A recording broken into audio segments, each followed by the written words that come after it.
profession can come up. The Institute of Chartered Accountants of India was set up by an act of parliament way back on 1st July 1949, when the most important document to this democracy, the constitution, was not adopted. The constitution to this country was adopted on 26th January 1950. What prompted the Constituent Assembly to set up an Institute of Chartered Accountants? And third and last, sir, very important, what do you expect of the markets? When they will become so mature that people do not have sleepless nights, both ways, when they lose and when they earn. And when you speak of markets, there is always a different notion about markets. A man who was in the business of making coffins was carrying a coffin on his head and going. So some policemen noticed this. So they thought that they could make some money. So they started interrogating him. The first question they asked, where are you coming? He was also a smart man. He could understand that now he has to put them to task. So he said, sir, I was buried in a place which I did not like. So I'm trying to relocate myself. So what I want to bring forth is that markets also, there are certain stocks where one would like to relocate. There are certain areas, certain facets where relocation of profession will also be required. So I would request you to kindly take that into account. Thank you, sir. And over to the rest.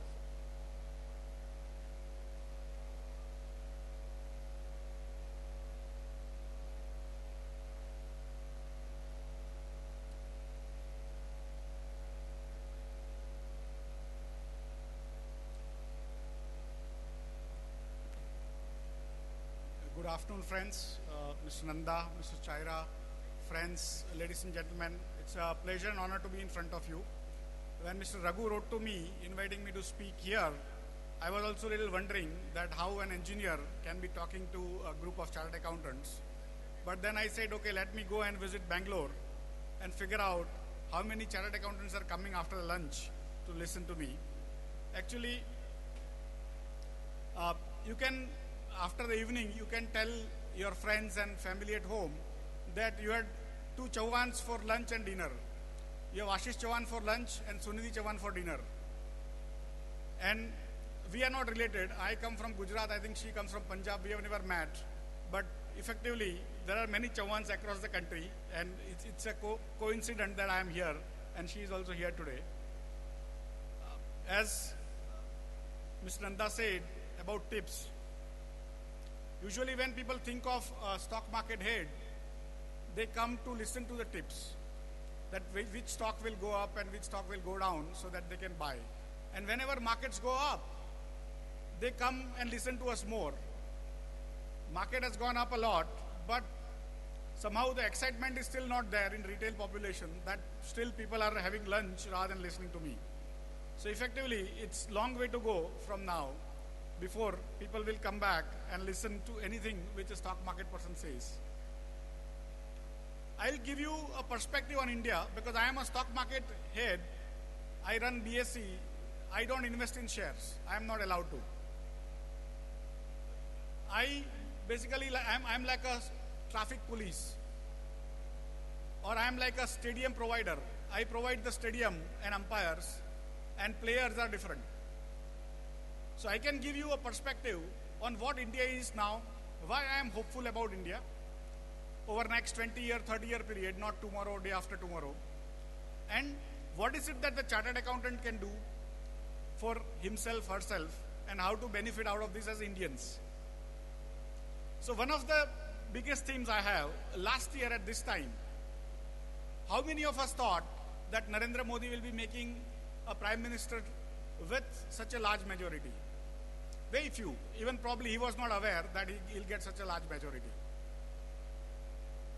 When people used to ask me in television debates, in private, saying, what are your 3 wish lists for India when a new government comes?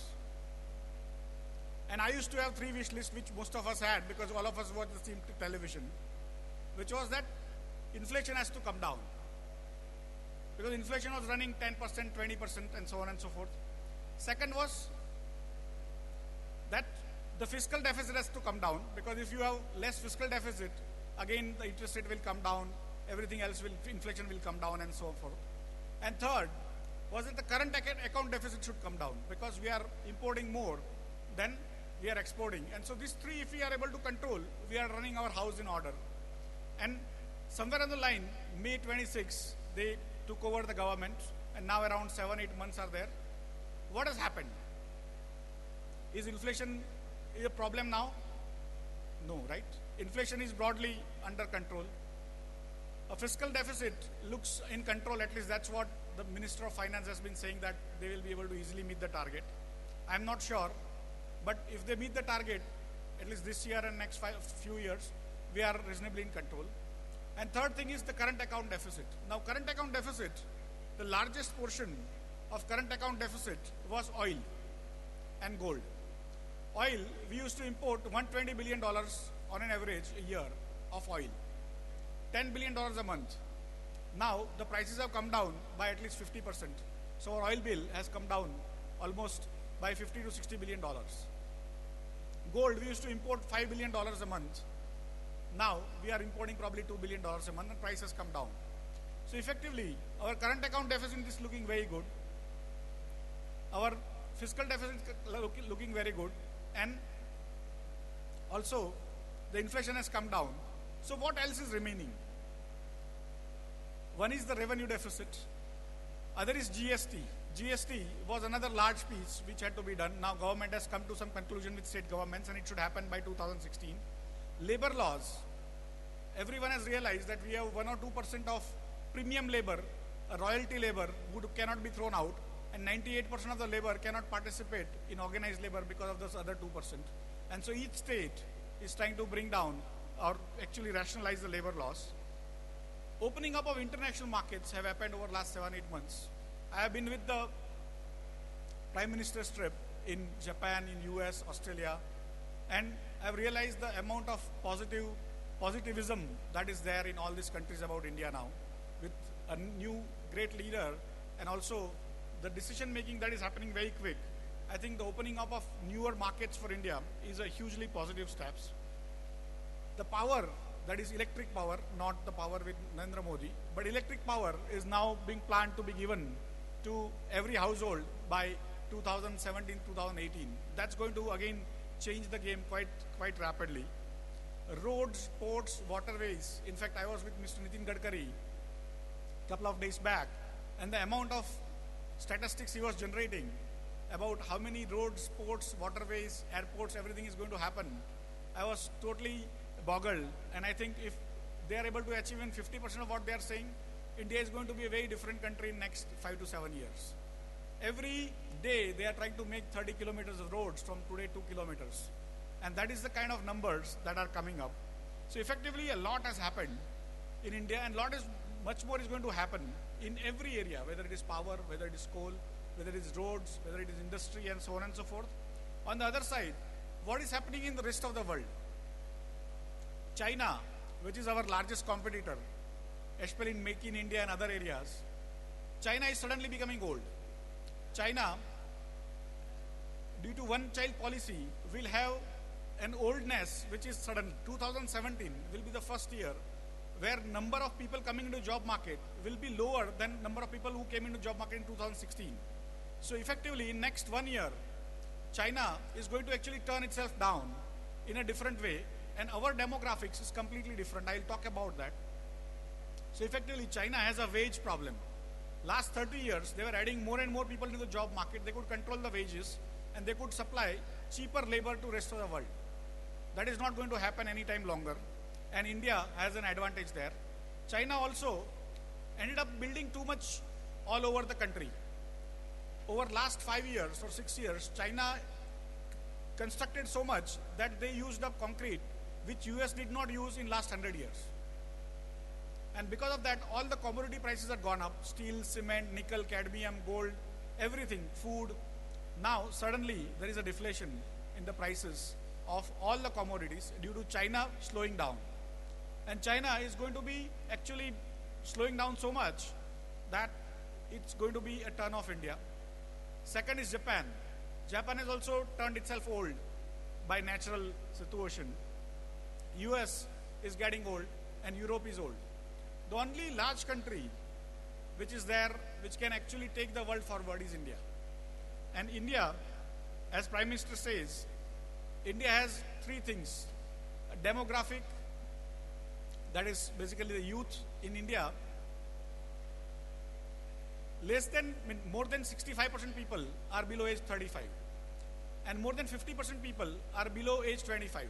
It's going to remain till 2040, 2050. We are going to remain very young country. And it has a huge advantage, although all of us think that population is a burden, which it is. When India became independent in 1947, we had 38 crore people. Today we are 3 times more. And that has become a burden, but it is going to become your huge advantage going forward. Because I was in Japan last year, or actually, last year, because it's now 2015. And people asked me, saying, what are you going to do with your youth?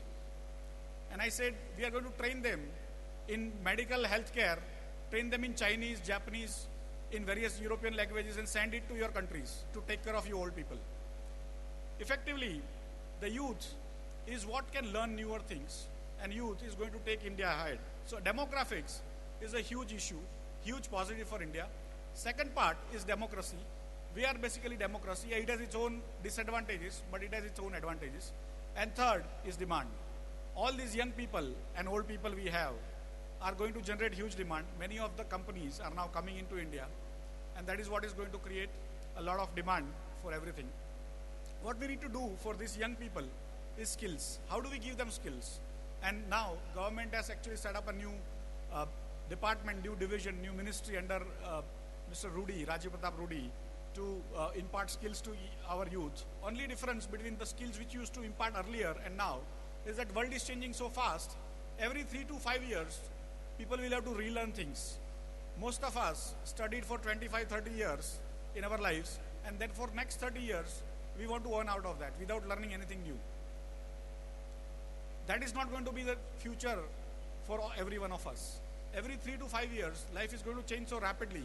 We'll have to continue to learn newer and newer things. If we don't learn, we are going to stay behind. And that's where the skill development is going to be a very, very important portion. I'll just touch base on some of the government schemes or government announcements which have come. Ease of doing business, which has been an interesting part. Jan Dhan Yojana, which I've been told has now more than 12 crore accounts. Make in India, which I talked about briefly on China's role and our role that is going to happen. Digital India, smart cities, 100 smart cities that are going to, in fact, last week when President Obama was here, they signed for 3 cities, Allahabad, Ajmer and Visakhapatnam.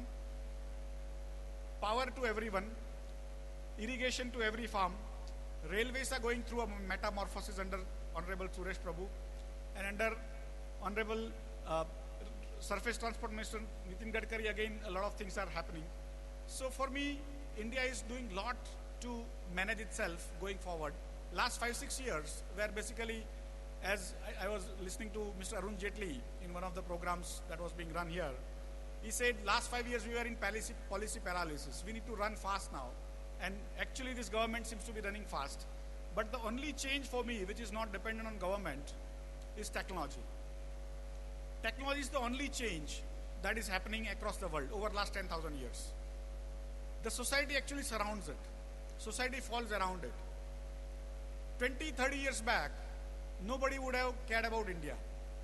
I used to go to America and read their newspapers, and they were, even if there was a news about India, it was about cows walking on the road and snake charmers. Today, nobody talks about India that way. Once in a while, they might talk, but today, Indians are considered brainy because of information technology. One single technology changed India's perception abroad and India's perception from within.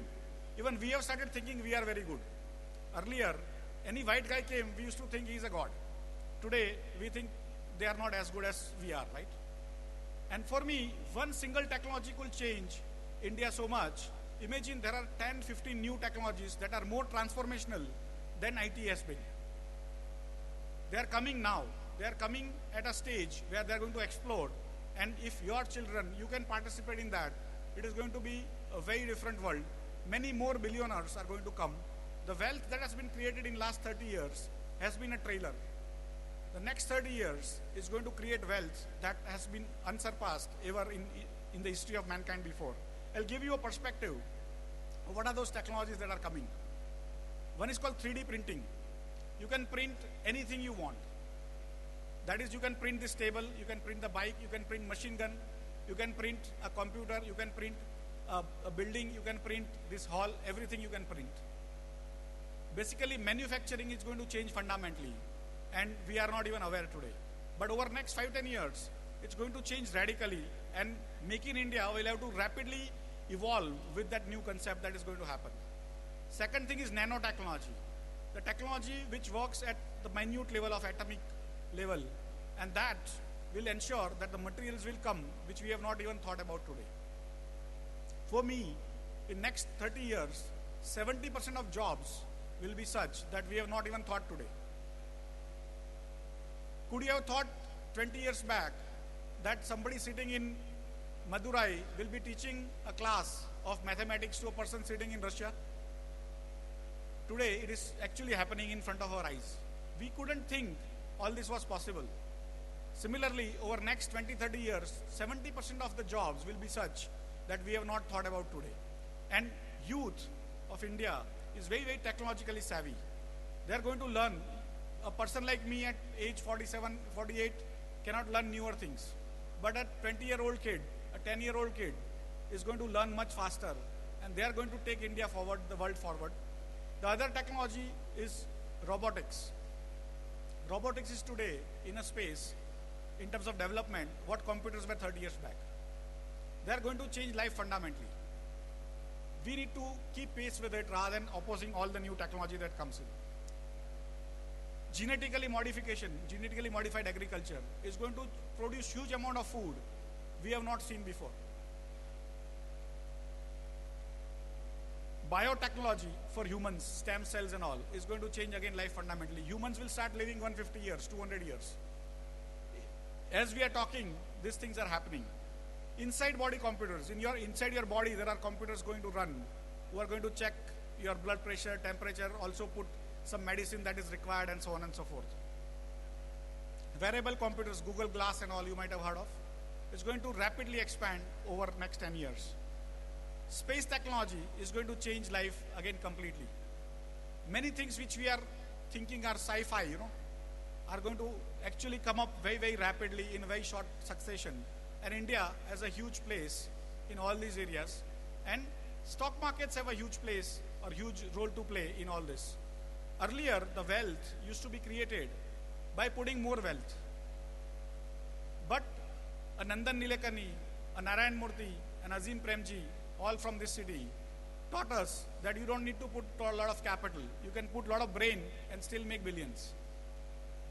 It is going to be much larger, much bigger over next 20-30 years. And there, the stock exchanges can play a role. The other role of a stock exchange is to channelize the savings of households into productive capital. Today, India's GDP is $2 trillion. Out of which India saves 30%, that is $600 billion in a year. In next 5 years, how much India will be saving? $3 trillion if we don't grow at all. If we grow something, we'll be saving actually $4 trillion. But how much of that comes into financial markets? Less than 10%. Financial markets include banks, mutual funds, stock markets, insurance companies, everything put together. Less than 10% of India's savings come into financial markets. If India has to grow at 9%, 10%, India has to use its stock exchanges to channelize the savings from people who save to the companies who need the funds. And India needs to create 1.5 crore new jobs every year for next 20 years. Because of our demographics, because of our youth, we need to create 30 crore new jobs in next 20 years. You know what is 1.5 crore? Because we stay in a very large country, we are used to these numbers. But 1.5 crore is half the size of Australia as a continent. Every year, we need to add half of Australia into our job market. 1.3 crore is the total unemployment of America. When you watch CNBC and all, an unemployment rate of America is going to come, prices go up and down, right? But total unemployment of America is only 1.3 crore. India has to create newer jobs every year for 1.5 crore. It's going to be a humongous task, and government cannot create jobs. We need to create entrepreneurs. We need to create the entrepreneurs to create jobs, and we need to give them funding. That funding will come from stock markets. Any economy has two legs. One is the banking system, which is called intermediation. They take the money from you on principal basis, and then on land, if the other party defaults, still bank has to make it good. And the second portion is called disintermediation, where the person gives the money directly to the company as a partner, as a shareholder, or in form of debt like debentures and all. And if something goes to the wrong with the company, that person loses money, but it's called disintermediation. Overall, governments in India have given a lot of importance to banking system. Not much importance to stock markets. In fact, stock markets have been considered very bad, very volatile. But if you see the size today, by accident, by quirk of fate, the banking system is now worth 80 lakh crore rupees. If you add up all the balance sheets of all banks in India, how much it is worth? 80 lakh crore rupees. Out of that, how much they have given to government? 28 lakh crore. What is remaining? 52 lakh crore. Out of that, how much is NPA? 12 lakh crore. So their size is actually 40 lakh crore. And stock market today is around 104 lakh crore, almost 2.5 times the size. Each economy has to walk on two legs, banking and stock market. And that's why stock market play a role of efficiently channelizing the savings of households into the economy, where companies need fund for their growth. And that is where the jobs get created. When you invest money in gold, in silver, in properties, it does nothing to the economy. Even the interest you receive is very little, because if you remove the inflation and taxes, you get actually negative returns. When you invest in stock markets, you get positive returns. In 1979-80, Sensex was 100. In 35 years, it has become 30,000. 30,000% returns. No other asset classes are given that type of returns. And that's where the stock markets are that much more important to any economy. And especially in India, where the new young guys have to create a lot of wealth. And they create wealth, they will also create jobs. That 1.5 crore jobs we want to create will have to be created by these entrepreneurs. We need to unleash the entrepreneurial energy, and that will come because of the stock markets. Now, what can the chartered accountants do? Before that, let me market BSE a little bit. BSE today gives you ability to trade in 5,477 companies. It also gives you response time of 200 microseconds. It's one of the fastest in the world. In 1 second, there are 10 lakh microseconds, 1 million microseconds. So by the time you close your eye and open, I can give you 5,000 orders you can put in that. Every day, I receive 40, 50 crore orders. My capacity in 1 second is 5 lakh orders in a second. And at a response time of 200 microseconds. If IRCTC, the railway booking system, does 5 lakh orders in a day, it's the greatest day for them. I can do that in 1 second. And in a response time of 200 microseconds. So that is the kind of technology BSE gives you. And BSE gives you an ability to trade in equities, in equity derivatives, currency derivatives, interest rate derivatives, mutual funds, offer for sale which government divests, other people divest, and mutual fund distribution through exchanges, IPOs and so on and so forth. So effectively, BSE is your one-stop shop. And whenever you advise your clients, tell them to look at BSE. It's now one of the best, one of the finest, one of the fastest exchanges in the world. And in our business, speed is of essence. If you get information faster and you can execute faster, you can make more money. If you get information later, you actually lose out. And that's why BSE was slower than other exchanges for 20 years, from 1994 to 2014. From 2014, BSE has become faster than any exchange in the country. BSE is also setting up newer segments like SME, small and medium sector segment, where BSE has 84 companies listed, 20 more will list in next 1 month. All chartered accountants can help their companies which they advise to come and list on BSE. For me, Dhirubhai could not have become Dhirubhai if he was not listed on BSE. Ratan Tata would not become Ratan Tata if he was not listed on BSE. Narayan Murthy wouldn't become Narayan Murthy if he was not listed on BSE. So anyone has even a smallest aspiration it will not be realized unless they are listed on BSE. So whenever you get a chance, look at the SME platform.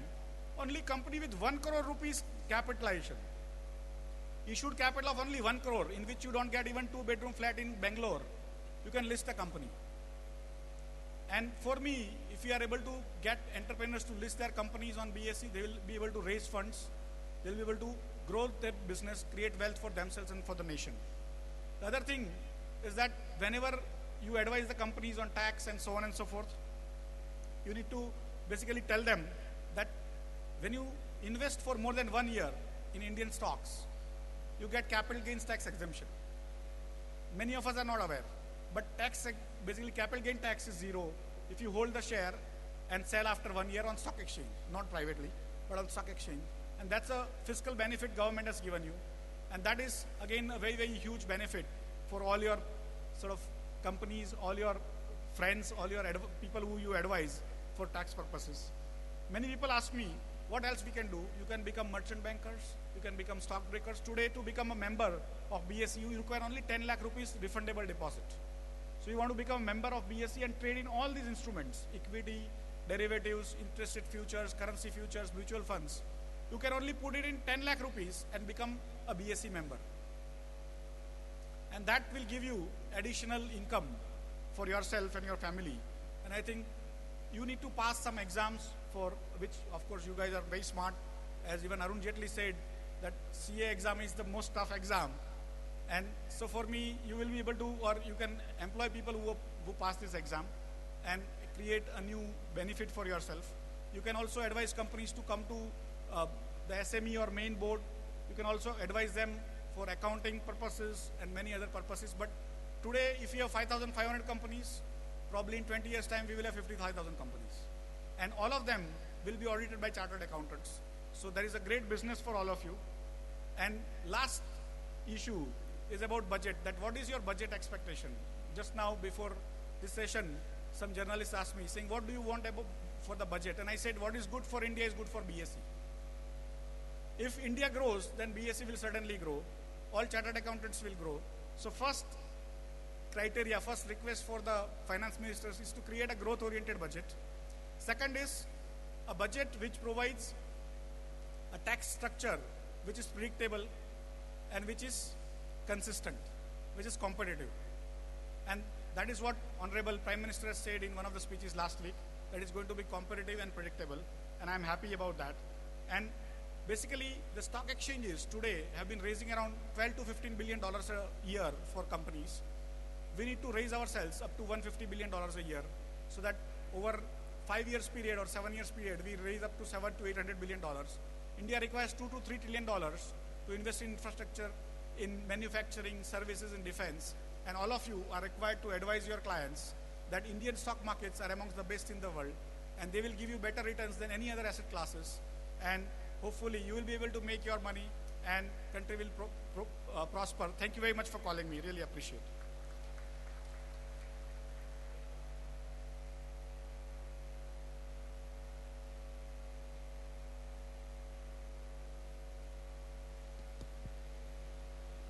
Thank you, sir. May I request C.A. Jayachara, Central Council member, to offer a concluding remark, and also thanks to the speaker on our behalf. A very good afternoon to all of you friends. It was a very interesting session. The session, as Ashish ji, divided into 4 major parts. Each and every part was relevant and very lucidly and very nicely explained, starting with first about the macro, about the Indian economy. Very interestingly, he discussed about the fiscal deficit as well as the current account deficit, and now what India requires, that is about the revenue deficit. As well as he went into technology, and in technology also, starting from biotechnology to this and that and whatnot. And probably when he was talking about that in days to come, we are soon going to see the days when we are going to live 150 years. I think all people sitting here, we all have maybe one more century to make. He talked about, interestingly talked about 1.5 crore job a year in India. Now, from this we can understand even what is the scope of this fraternity. And when he talks about that, if India develops, then BSE develops. Same way is with ICAI. India develops, ICAI develops, and ICAI otherwise is a partner in nation building.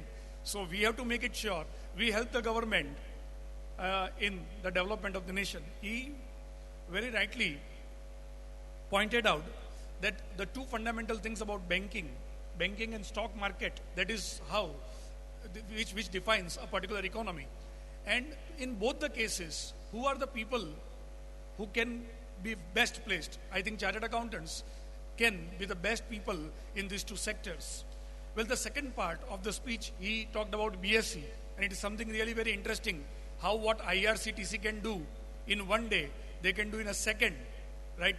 The millisecond and picosecond and nanosecond and whatever technology, you know, how fast it was. He talked a number of things about BSE. That was also something very interesting.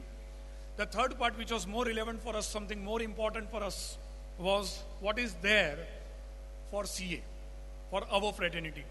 He very rightly said that Dhirubhai would not have been Dhirubhai had he not been listed, had he not been linked with the stock market. And I think we chartered accountants can create many Dhirubhais and many Tatas. He very rightly pointed out there are so many options, so many opportunities by being merchant bankers, by being members of BSEs. And as he is talking about that today, we have 5,500 companies and we are going to see 55,000 companies. So what will be the opportunities? What is the opportunity for the chartered accountants? And today, India is at the place where even yesterday, we were discussing that where in 2004, China was at the same place where India is today. So there are great opportunities. And I, being the chairman of the Financial Markets Committee, I believe that the highest number of chartered accountants in the coming years can be absorbed in the sector of finance. So this is a particular field where we must see to it that the practicing chartered accountants can develop their practice in additional areas. New verticals can be added along with tax and audit, and the new chartered accountants can make their career. So he very rightly pointed out what is the role of CA. And finally, he talked about the budget expectations. I think all the 4 points he covered it very well. I thank Shri Ashish Chauhanji for accepting our invitation and enlightening us about all the overall macro scenario in a very interesting manner. At the same time, I thank my president and vice president for providing me this opportunity to be here at the international conference for such a wonderful arrangement. Thank you. Thank you, gentlemen. This only shows that for those of us who thought that a stock market is an opportunity for making money, it is so much more than that. It is an opportunity to make a profession. It is an opportunity to create different avenues to grow our business. So thank you, gentlemen, for giving us that perspective. We will move to the next session, and while the things are getting organized on the stage, I just want to remind you that we will continue to have extraordinary sessions through the day, as also tomorrow. We have concurrent sessions tomorrow as well. Right now, one parallel session is going on, which is the Young Member Summit. Tomorrow, we will be having the Women Member Empowerment Committee presenting an important session. Later in the evening, Crazy Kiare, that girl, the Desi girl, will be singing for us, and that is Sunadhi Chauhan. I'm sure you will all be very excited to listen to that. I'm sure all of you are taking a good note of the visitor stalls, the pavilions, the photo opportunities which are provided, both outside and with your networking friends. Things are getting organized on stage, but in the meantime, may I request CAG Ramaswamy, past president of ICAI, to please escort Mr. MC Joshi, chairperson, Quality Review Board, onto the dais, please. Now that all of you mostly have had lunch, I think it's time to prove that you've got some energy. Let's hear a round of applause.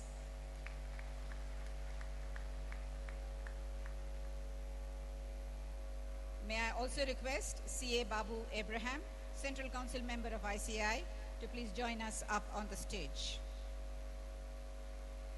The only thing certain about life is change. And the only risk in life is an inability to prepare for risk. But yet, see how interestingly this address has been titled, Mitigating Risk and Promoting Certainty. If only we could have more certainty in our lives, if only we could have lesser risks in our lives, I suppose life would become so predictable and possibly a little boring. But let's hear what the speaker today has to offer in this direction. So may I request CAG Ramaswamy to please hand over a bouquet and memento to Shri MC Joshi, Chairperson, Quality Review Board.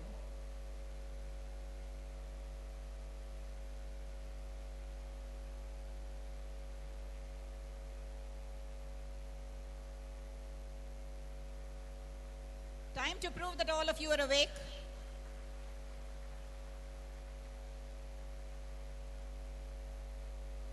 Thank you, sir. As past president of ICAI, we have heard CAG Ramaswamy.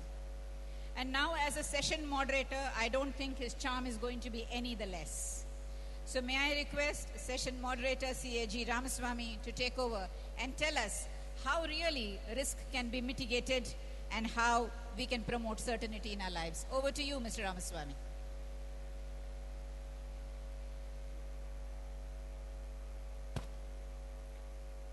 Very respected Chairman of Quality Review Board, Mr. MC Joshi, the Babu Abraham Kalliwailil, the Central Council member, past presidents, Central Council members, and dear friends. At the outset, I must thank the President, Mr. Raghu, and the Council who have given me this opportunity to come over here and participate in this wonderful program organized by the ICAI. In fact, this particular session is a very important session for Chartered Accountants. The Chartered Accountants Act 2006, Amendment Act 2006, has carried out very important amendment, which is really very important for the purpose of the regulating the profession. World over, many countries, and not many countries, most of the countries, the accounting professional bodies only for doing the job of creating chartered accountants, educating them, giving training, all of them. The licensing to practice, regulating the accounting professions are different body.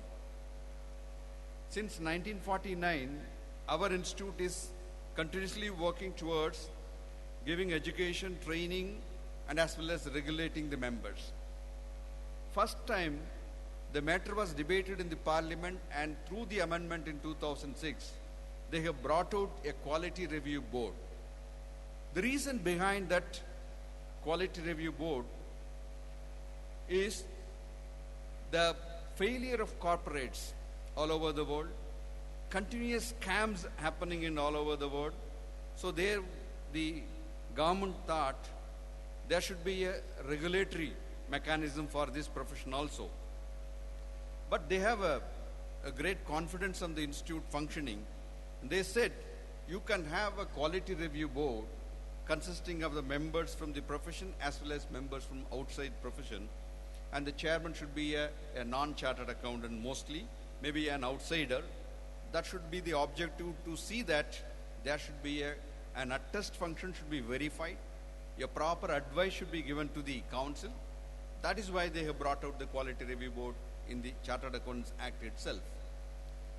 So you can see that a lot of risks now for chartered accountants, how to mitigate the risk at the current scenario. Present Companies Act 2013 is bringing out number of changes, especially the profession is going to face an issues relating to the arising out of rotation of an auditors, issues arising out of class action suit, issues arising of the fraud reporting, issues arising of many other activities taking place outside the profession. So naturally, the risk has to be mitigated in the current scenario. So we need a person to look after that, the activity of the council, look after the activity of the profession, a timely advice to the council. The QRB in as such, they cannot take any action. It has a role to advise the council to take appropriate actions. So started in 2006. In fact, I was the first member of that quality review board. Council has nominated. I continued up to my presidentship in 2012. Then we have seen that number of developments have taken place in the quality review board. Many chairmen have occupied. Mr. Joshi is now the current chairman of the quality review board. We have nominated many reviewers in the quality review board to inspect, we can say, inspect the files of the various accounting firms based on the industries, not on a particular firm to be pick and choose basis, but based on the industry we have selected, and we have appointed the good number of reviewers, and the selection process will be by a process in which there will be a mechanisms devised by the quality review board. Then first stage after that selection, matter has to be referred to the board for an appropriate actions. What are the risks faced by the chartered accountant? You must be aware of that. The National Financial Reporting Authority, NFRA, it is not notified, but rules are ready. At any time it can be notified. So there is a number of issues we are going to face. Because of that, an authority is constituted separately in parallel with the functioning of the institute. So our disciplinary mechanism has maybe taken away from this, our institute side, to the NFRA. More and more serious fraud investigation officers, CBI, maybe on the other regulatory authorities will play a role to understand what is the functioning of the accounting profession in this country and what is their reporting requirement also. Mr. Joshi, a veteran, a past chairman of the Central Board of Direct Taxes, he has interacted with each one of us, especially with the professionals throughout the country. He has brought out many issues before us to understand the quality and attest function of the members. Now the corrective measures started from institute. Institute, though there is a separate peer review board, there is a separate financial reporting review board, but still the quality review board can play a very important role. What are the positive roles that quality review board is required is, see, you can take internationally many countries. If you want to be an auditor of a company in which it's been registered with your London Stock Exchange, you have to be an auditor registered with that FRC. Similarly, you have to register with the other organizations specified by the European Union. So everywhere, if you want to, your investor is from outside country, then naturally, if you are an auditor of that company, you should supposed to register with the respective countries' quality review board authorities. Now this quality review board, once it is established, if it is a registered members of the quality review board, so normally it is all the members are holding certificate of practice, firms are registered with the institute, automatically there is no way, there is no requirement for duplicate registrations. However, there is always a problem for us in case of a quality review board. In the case of quality review board, funding, as per the Act, funding is by the ICAI. Whereas in other regulatory authorities internationally, funding is by separately, not by the accounting profession. So we are facing such a problem with respect to the registering of the Indian chartered accountants, those who are covering under quality review board in the outside India. So all these things which we are facing now, and many countries, many investments are pouring in India.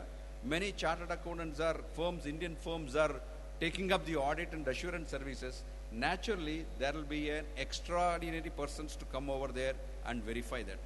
You take a public company's oversight board, USA. So naturally, their inspectors will come. Those companies are registered with that, your London Stock Exchange and other New York Stock Exchange. Naturally, these firms are subject to review by the inspectors of the public companies oversight board. We want to see that once you are coming under the quality review board purview, then there is no need for a third party come over here and register and verify your records. So these are the things that are very important. Then next one is the networking. You all aware of this networking concept we are talking for a long time. Networking international networks. Many people are objecting for if you internationally network with that, you have to surrender your practice, surrender to them. It is not like that. We should understand that every Indian chartered accountant firm, if they are able to network within India, if they grow big, naturally they need a networking within internationally. That has to be permitted by the institute. Institute may be contemplating on certain issues. There are certain issues relating to an ethical issues, and there are certain issues with code of ethics which you have to follow. And if these things are combined together, model code of conduct or ethical standards prescribed by that, it is internationally recognized by the IFAC. So naturally, as an accounting body, we should play a very important role in combining our professionals with internationally. So considering that, globally, if you want your accounting firms from India has to play a very important role, we should comply with the quality reviews to avoid all the risks. We have to comply with the standards prescribed internationally to avoid the risks. So these are the areas which we can mitigate the risk by understanding this, what is happening in globally. And Mr. Joshi is having a very in-depth knowledge, and he is interacting with international bodies, many bodies like Public Companies Oversight Board. If you are, all of them are coming forward to taking forward this quality review board, a global body, and will be very useful for us, and especially the accounting professional will be benefited out of that. I request Mr. Joshi to address the gatherings, and he can also throw light on these areas which are all the risks which we are going to face, how to mitigate all the risks. Thank you very much.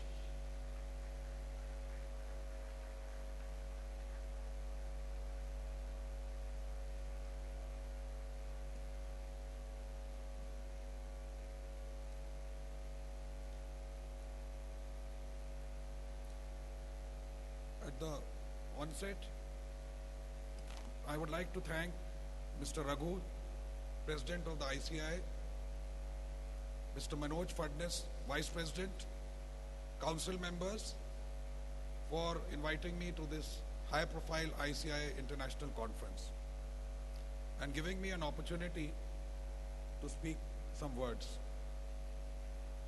I have been interacting with the members of the Council in the Quality Review Board for the last 2 years, and I have a fair idea how the ICAI is functioning at the present. Before I embark on this topic of mitigating risk and providing certainty, I would like to make some general comments. First, yesterday when the conference was opened by the Honorable Union Railway Minister, Mr. Prabhu, he mentioned in his speech that growth and competitiveness is the issue today before us. And he said, of course, that unless we have growth, it will be very difficult to meet the challenges which our country faces. As Mr. Chauhan had mentioned in the speaker before me, who is the CEO of the BSE,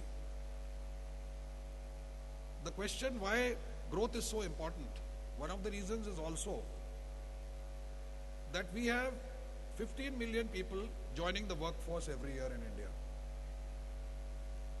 So unless we have growth, we can certainly not create that level of employment.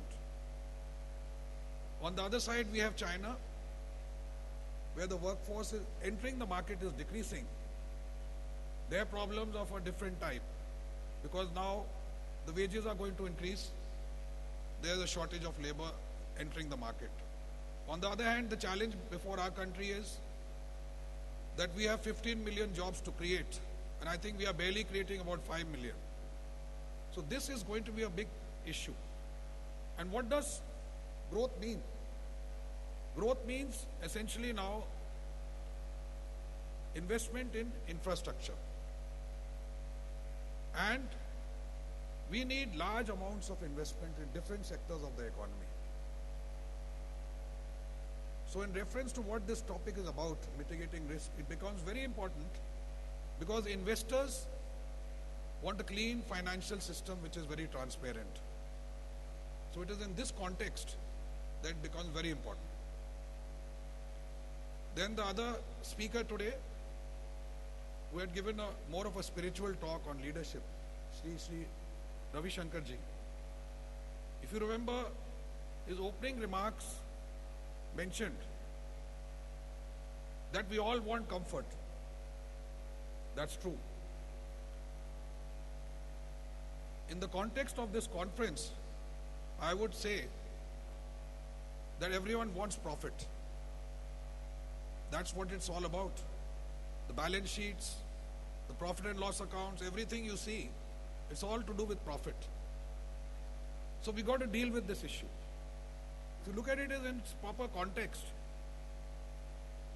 in 1923, when Rabindranath Tagore was speaking in Beijing, he mentioned it was about imperialism and the East, where he mentioned that imperialism will bring the profit motive and everything to the East, which the East is not used to. And he considered, at that point of time, of course, we are talking about 1920, that profit will bring a lot of evil consequences. However, profit is an incentive which we all have to accept, because without that incentive, businesses cannot grow.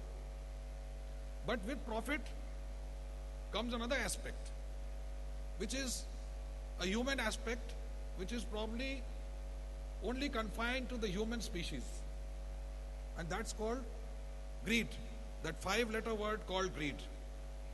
In fact, we always say, we talk about animals, ये तो जानवर के जैसे कर रहे हैं. But the fact is, animals never suffer from this problem about greed. They only take what they want. But man, he wants more, which means he wants more than he needs. So we got to take this thing into account. Where the profit motive changes into greed, that becomes a problem. Then you come to excessive risk-taking, speculation, and that causes these problems. So what I will do is that to start, I have started about a general point to connect it with the topic I am speaking on, and you will find out this is the connection. Today, as we all know, you have heard all the speakers before, they pointed out 2 or 3 very important things.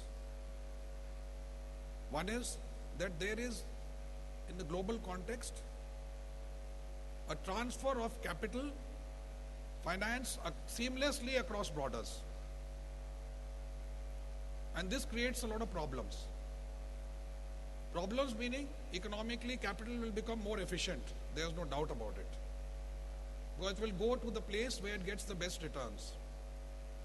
At the same time, because of technology, financial transfers can take place very fast. So you need some bit of regulation. So here, to study this point, I would take you back to the recession of 2007, starting in 2007, which didn't turn into a depression, but it was the worst since the 1920s depression. The question we would like to, I'll just narrate a small anecdote regarding this. You know, there was a geologist, a chemist, and a banker. They were sitting in a bar and they were discussing whose profession is the oldest. So the geologist said, look, I mean, what can be older than this earth? So the chemist said, no, before the earth there were a lot of gases, there were atoms and all swirling gases before the Big Bang took place, and before that there was chaos. So the investment banker who was having his drink, nursing his drink slyly, put in, and who created the chaos? So the point at issue is, again, this is an emotional point in America, because they blame the bankers, the financial system for it, which is not really true, because there were several causes for this recession. I will just list out some of them which contributed very heavily to that recession.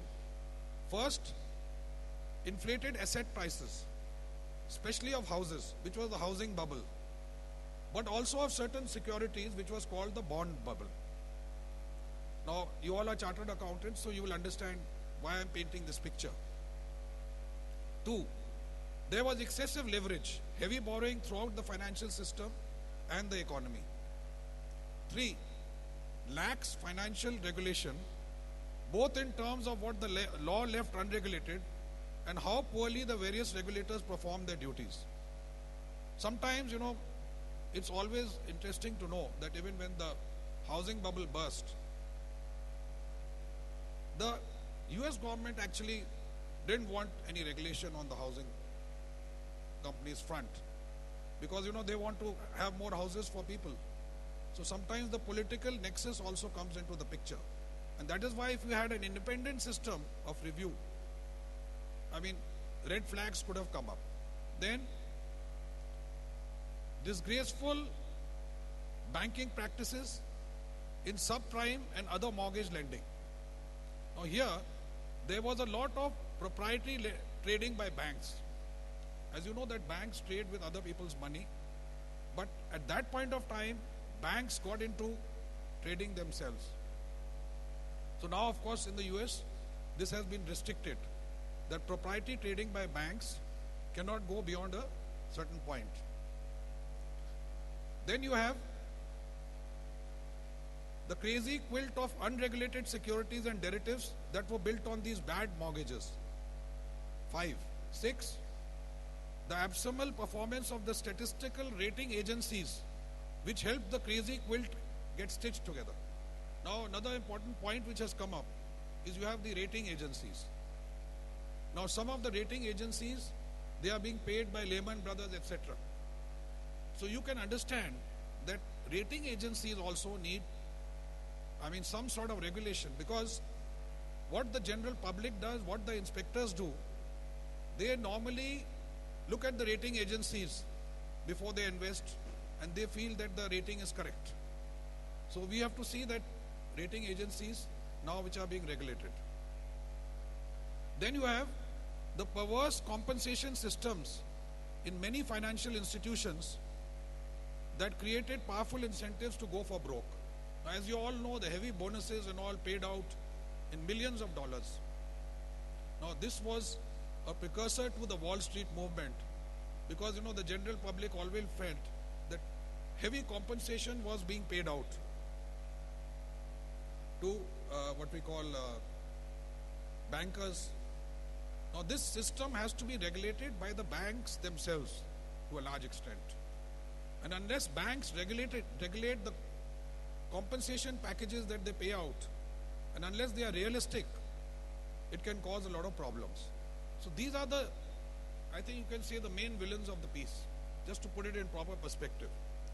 Then you had the Financial Crisis Inquiry Commission, FCIC, which Congress established to examine the causes of the current financial and economic crisis in the United States. And the conclusion, this mess need not have to happen, which means that it was not that it could not be controlled. But if systems were in the right place, we would never have reached this level, because today, when an economy like the US or China will have a problem, the whole world is going to have a problem. So it's in the interest of every country to see, and I think the US has realized this problem, that their financial system, being the number one system in the world, they have to control it, otherwise the world economy, there can be serious consequences. So this is about the recession. Now from there we go, excessive risk-taking and rapidly expanding credit growth. These are the fundamentals on what these crises thrive. So now I will go to the main point that we come to about mitigating risk. You have investor protection is critical to efficient capital formation, to fund innovation and entrepreneurial risk-taking. It is the flow of expertly vouched for information in the marketplace that, when perceived as both reliable and relevant to investment decisions, gives uninformed and dispersed investors the confidence to participate in a market. Investor protection should not be seen as a tension and with innovation and risk taking. Rather, the point of investor protection is to promote capital formation and to fund innovation. Our laws require audits for the public good, but precisely because they are a public franchise, we must ensure that they continue to serve the public interest. That means it is up to us as business leaders and policy makers, together with the audit profession, to protect the value of the public good, that is the audit. And audit regulators have identified certain areas. Now, with this in mind, what has happened is that we have been traveling a lot worldwide, and we met the chairman of ICAI, that is the International Forum of Independent Audit Regulators. And we also met the chairman of the PCAOB in US. What they stressed on was independent audit regulation. In fact, I had gone with the members of the council. Mr. Nanda had gone with me. And when we met them to explain that, look, we are doing inspection systems of audit reports of companies and also inspecting the audit firm. So we are independent because the Quality Review Board has got 11 members, 10 are members, and 1 chairman, out of which 5 members are nominated by the ICAI council, by the ICAI president, and they are from the council. 5 members are nominated by the government of India. Amongst the 5 members, you have one person from the CAG's office of Joint Secretary rank. You have a Joint Secretary from the Ministry of Corporate Affairs. You have a representative from SEBI. So it is an independent body because 6 of the people in the board, in that board, are not from the audit profession. This is what we told them, because we wanted that, as you may be knowing, that PCAOB is inspecting 64 audit firms, Indian audit firms, because the requirement is that when any company is registered in the New York Stock Exchange, the auditor also has to get registered with the PCAOB so that they can do the inspections. Similar is the case with the CPAOB Japan, but there you have less firms. So the point we were trying to make out was that if we are doing inspections already, they can look at our inspection report. But they have not been convinced as yet. But chairman of the IFIAR, I pointed out to him that we are independent, though we don't take any action ourselves. We send an advisory or we send the report to the ICAI, and ICAI takes action. So he said, but you are not independent because you can't take action. So then I pointed out to him that, look, we have a Comptroller and Auditor General of India who is a constitutional authority. He doesn't have any powers as such, but he audits government companies, he audits the government of India and puts up the audit report before the Parliament, the PAC. And the audit report which the CAG makes about the government of India, any agency can take action on it if there's some wrongdoing or even if there's some criminal action, which CBI and other agencies have been doing. So as a result of this interaction, what has happened is that the IFIAR has invited us for its next conference, which is in Taiwan in sometime in April. And we have also been invited by the CPAOB, that is the Certified Public Accountants Oversight Body in Japan. We had visited them in September and we had engagement with them. They have invited us in March. So while we go global and we want investment, what the international community wants, they want transparency. Because now, as we say, that the Honorable Prime Minister, Mr. Narendra Modi, has made this campaign of Make in India. As you know, This was showcased even in the Republic Day parade. And it's a major policy of the government of India. It serves two purposes. It tries to increase the manufacturing depth in India. And by manufacturing, obviously what will happen? You will get more employment. So that is why you have this Make in India campaign. For this Make in India campaign, of course, you will have to have a lot of foreign investment. Now when those investors come, they will examine these financial reports, audit reports, and who is going to prepare them? It is the auditors. So they will depend on them. So they want independence. That is why Quality Review Board is an independent oversight body. So what we are doing is the audit report which the auditor has prepared, we are doing an oversight over it, an inspection. Now the point that why another inspection? This was the issue. Issue is simple that though you have a peer group inspection by the ICAI, they say in the international forums that that is not good enough because it is not independent of the profession. So at this moment, I am trying to aptly put to you the role of the Indian auditor today. Because the difference between a consultant and an auditor, there is a major difference. Major difference is an auditor is meant to be independent. That is why every single department, whether it is the CAG, the government of India, or the taxation department, we all have to depend on the audit report. So that is why the more transparency which is there, it will be better for the system. Now here I would like to mention that we have a website, qrbca.in, which any of the chartered accountants can check. We have only 70 chartered accountants registered with us.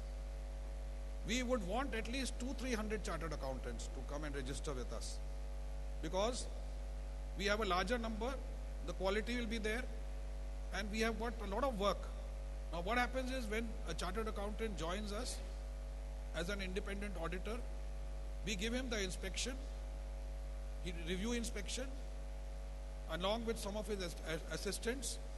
We pay them for that, the costs involved for conducting the inspection, and we also pay them otherwise. It may not be a princely sum, but then it is a service which an auditor is performing for his own profession. And the more inspections we can do, we can internationally showcase that these are independent inspections. Though chartered accountants are performing it, but they come independently. They are not appointed by the ICAI to do any inspection. That is the only point. Otherwise, whenever we have gone abroad, and especially when we were in Washington, I remember when I was talking to the chairman of the PCOB and IFIAR, we showcased the ICAI as a body, explained to them, gave them a presentation about the ICAI. Because now it's not enough for auditors to be known in their own country. We want to showcase it abroad also, to show that we have got a large amount of chartered accountants, and ICAI has done such a wonderful job over the years, because people don't know about it. We automatically think that people abroad in other countries, they are aware to some extent, but they are not aware to that extent which they should be knowing. Now I think the time is already up, but still one or two things are there. One of the issues was about IFIAR. As you know, there are about 51 countries who are registered with IFIAR. Amongst them, most of the developed countries are there, but you also have countries like Botswana, Albania, and Egypt, who are the developing countries. And you have also Liechtenstein and Cayman Islands. So the point is, India is not there. So we must look at things in proper perspective, and we must examine, and the ICAI should also examine, introspect, that why a country like India, who is not in the top 50 of the world in the International Forum of Independent Audit Regulators, because it is a prestige point as far as I think for our country. So I'm sure the ICAI will be able to examine it. Now actually we've overshot the time already by about 4 or 5 minutes. So I would once again thank you all to patiently listening to me, and I appeal to you that as many of you who can register yourselves with the QRB, it doesn't take much time, because in the whole year I think we'll take only about 2 weeks of your time. So please come forward and register. Look at the website qrbca.in. And finally, I would like to thank the ICAI for hosting this conference on such a big scale, where you have speakers from abroad, and also you have from, I think, Southeast Asia and other countries. I hope this will, they do it every year, so that, I mean, all chartered accountants can interact with each other and benefit from this experience. Thank you very much. Thank you so much, sir. May I request CA Babu Abraham to please offer his concluding remarks and vote of thanks. May I also request that we offer a memento to CAG Ramaswamy, who is the past president. It is our honor and privilege to do so. So may I request Babu Abraham to please do the honors of recognizing and thanking and acknowledging CAG Ramaswamy, past president of ICAI. Thank you, sir. It's always a pleasure to have you in our midst. Thank you, Mr. Babu. Over to you.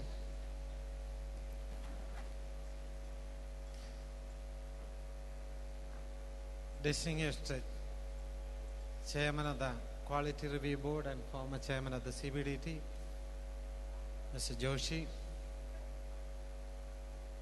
our Honorable Past President, CAG Ramaswamy, and my dear delegates. All of you would agree that we had a brilliant exposition on mitigating the risk and the stability in the regulator's perspective. Business houses today are exposed to unprecedented risk in all spheres of their activity. Technology, which is a great enabler and driver of growth, has also exposed us to tremendous amount of risk in various activities.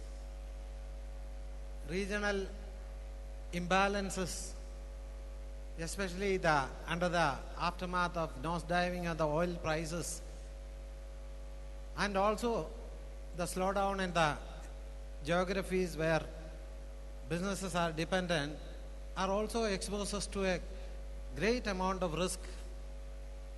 And we have seen there is a fine line of difference between the profit and greed.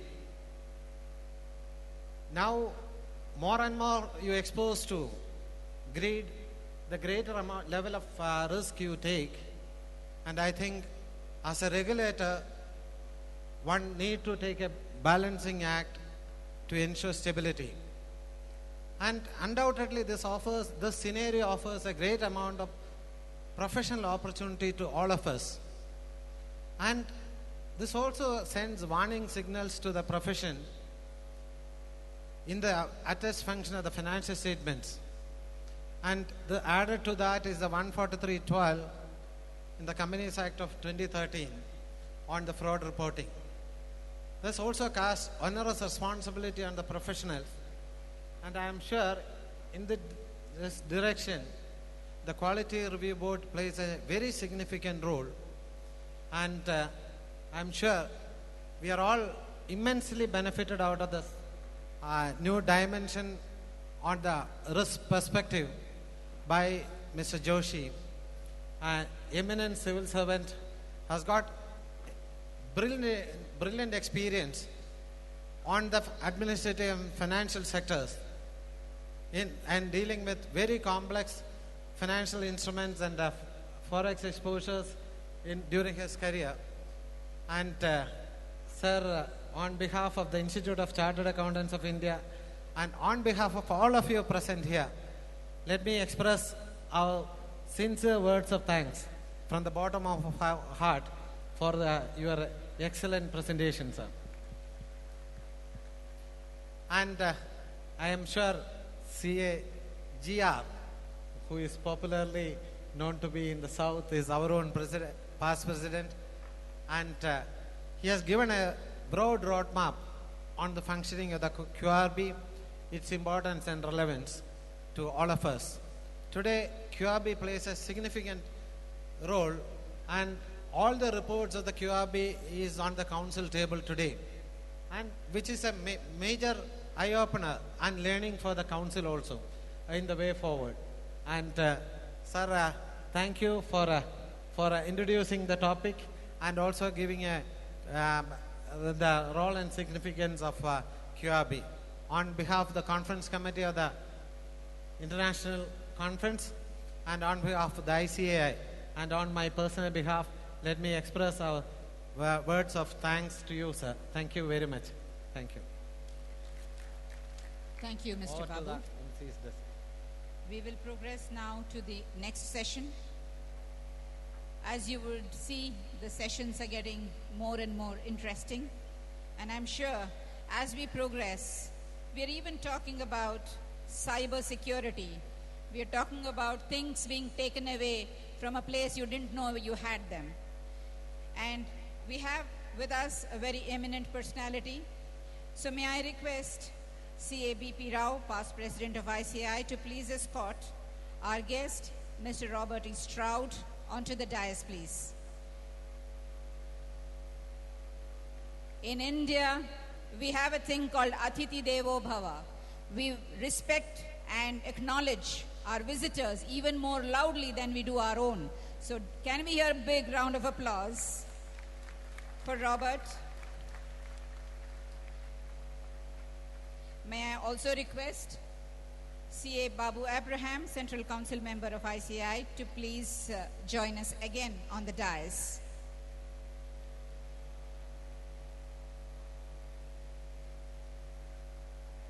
As you are seeing, you can see the profile of Robert E. Stroud, and with more than 15 years of experience in the finance industry, handling multiple initiatives in both IT and retail banking sectors, who better to talk to us about cybersecurity from the boardroom to operations than Mr. Robert E. Stroud.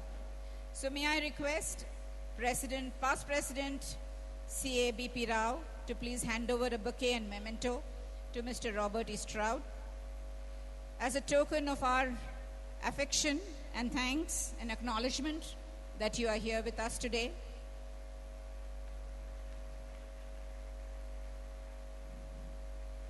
And we assure you, Robert, that this peacock is not the one which is going to fly away.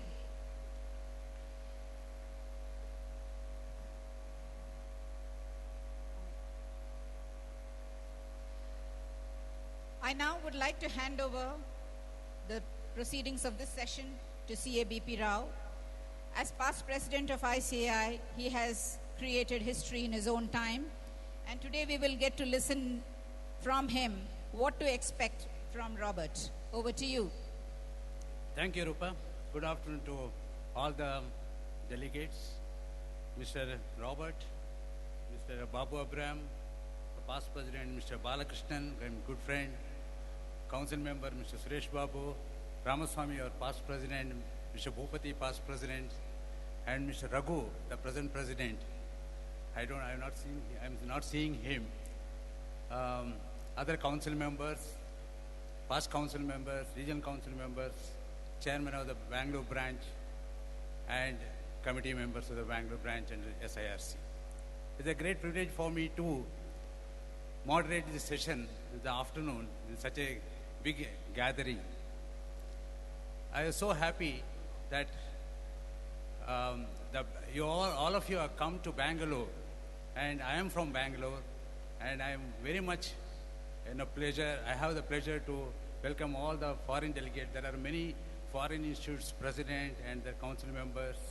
We have ISACA president is Mr. Robert, and many other dignitaries. I am extremely happy to welcome you, sir. The 2014 is a really remarkable year. On 12th February 2014, that our institute got a leader who can lead the institute in the great way, great manner. And 20th of May 2014, again, we got a very inspiring leader, the Modi, to lead our country. This is a great achievement, and it is a great thing for our institute as well as for the country. Of course, Modi will be there for next 5-10 years, but our institute, as per the act, every year the president has to change. But my brother, Mr. Raghu, has done extremely good, more than the, I mean, of course, my expectation, I know the difficulties to run an office of the president, but he has done so well. And one advantage is since last 20 years, he is in the with the institute, and is technically savvy person. And I think he has devoted more time for the institute throughout the year. You remember on Independence Day, our Prime Minister said, if you work 12 hours, I'll work for 13 hours. The same thing Mr. Raghu has done. He told the council member, maybe would have told the council members, if you work for 10 hours, I'll work for 11 hours. So today, the institute is in the great, the position, because we have 235,000 members and 835,000 students. It's very difficult to manage the institute. And IFR is going to come. So many 2013 Companies Act has given, that has given a lot of challenges to the profession. And every day something new things will come up. And I am happy that our Modi has identified the institute, the great institute, and he has made our institute as a part of our Swachh Bharat. And yesterday, Railway Minister also said that we are having 8,000 stations, and you should join us and adopt all the stations as far as possible and see that the cleanness is kept. Now, these are the things that development is a good thing for the country.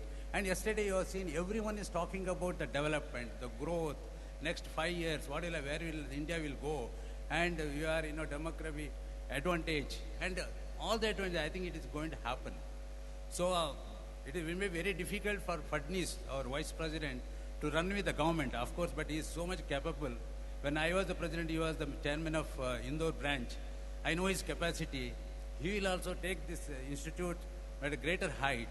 But one thing, if you don't work, the council members, I request my council members to be very active and to be always proactive and work hard so that we can maintain the institute along with the growth of the country. Now, coming to the challenges what we are facing, the Companies Act 2013 through so many amendments, as you know, that auditors has to certify that internal financial controls are in place and it is adequate and there is no fraud or error in the financial statements. So now in the development of this cyber crime, which will be explained by my friend Mr. Robert, I happened to meet him and had a chat for about half an hour earlier, and he will make a presentation on the cyber crimes. When I saw the slides, I really much worried how to continue my practice, because so much threat is there for the profession, for the business, and now we have to be empowered to find out these frauds. There are a lot of risk, and crime rate is every year it's increasing. It is not coming down at all. And the profession, and particularly younger members, anyhow, our time is almost over, but younger members should be empowered more, and we have to also work. That is very important. I have seen younger members, they don't give much attention to the challenges what we are facing, but we have to work hard so that we have to maintain we have to face these challenges. My friend Mr. Robert Stroud is the ICAI, the president, currently ICAI president. ICAI means the information technology. That has been constituted in 1990s. And he is joined as a CA technology from Australian computer security company, CyBack. where he was responsible for the company's successful global expansion, including entry into the North American market. He has more than 50 years of experience in finance industry, successfully managing multiple initiatives in both IT and retail banking sectors related to IT services, management, process governance. Apart from this, he has been earned the awards. That is, he has earned ISACA's 2013 President Appreciation Award and ISACA's 2014 John W. Leinhart Common Body of Knowledge Award. He was also named winner of ITSMF UK 2014 Paul Rapport Award for his contribution to the service management. Mr. Robert, I welcome you, sir. Thank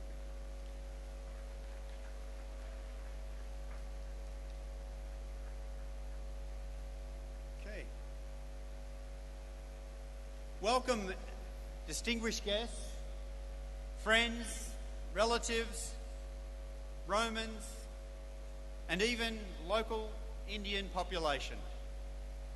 We're going to have a very serious session for the next 4 hours while I speak to you in 15 minutes. Being the international president of ISACA, and I'll talk more about ISACA later, what I want to do today is just share with you just a couple of things about ISACA. We are a membership organisation that partners very well with you and your role. We see many joint members and we share many continued disciplines together.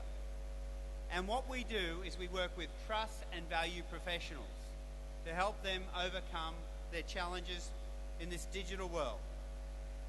Do you know the world is changing fundamentally? Those of you, and some of you in this room, started your role when we were using accounts on paper.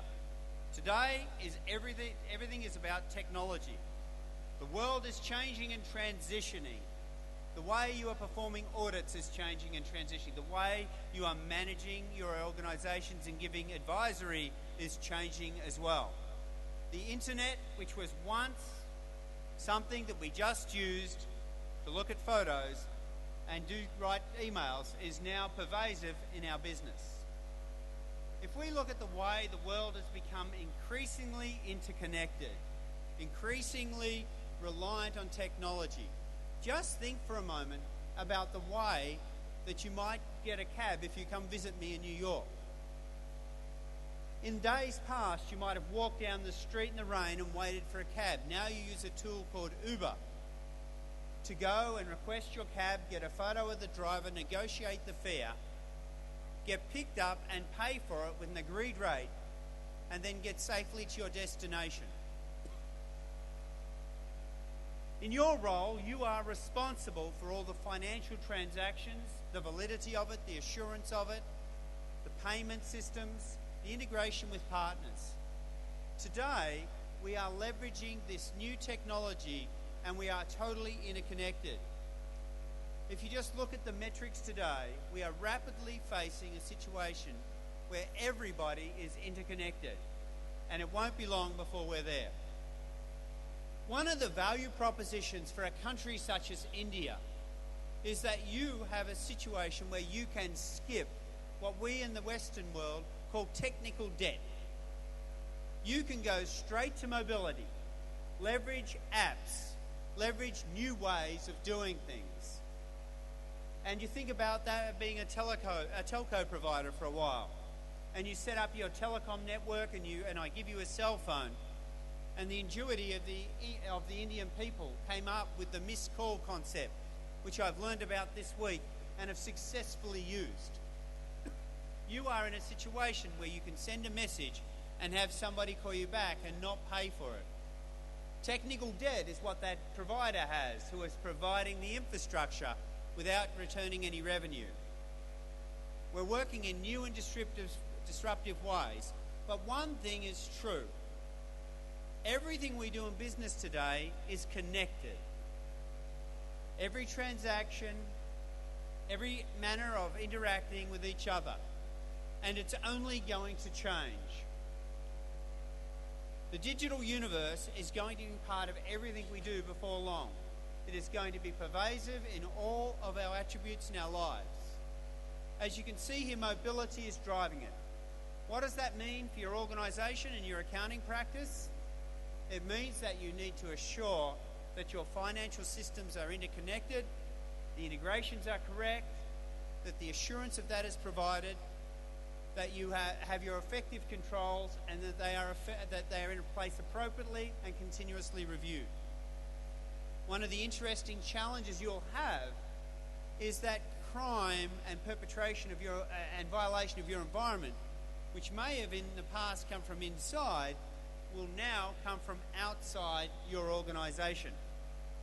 In the past, as a security professional, I built walls of protection. You assumed that no one could enter our environment. Last year, you may be aware, Sony got hacked. There was a movie called The Interview, and there's claims and counterclaims of who did that. Do you know, Sony was only one of many, many organisations that had that happen to them last year. The impact was financial, in that they cancelled a movie that was going to launch. The reputational impact was great, in that many actors were impacted. And the financial aspect to their staff, who now have launched lawsuits, was high.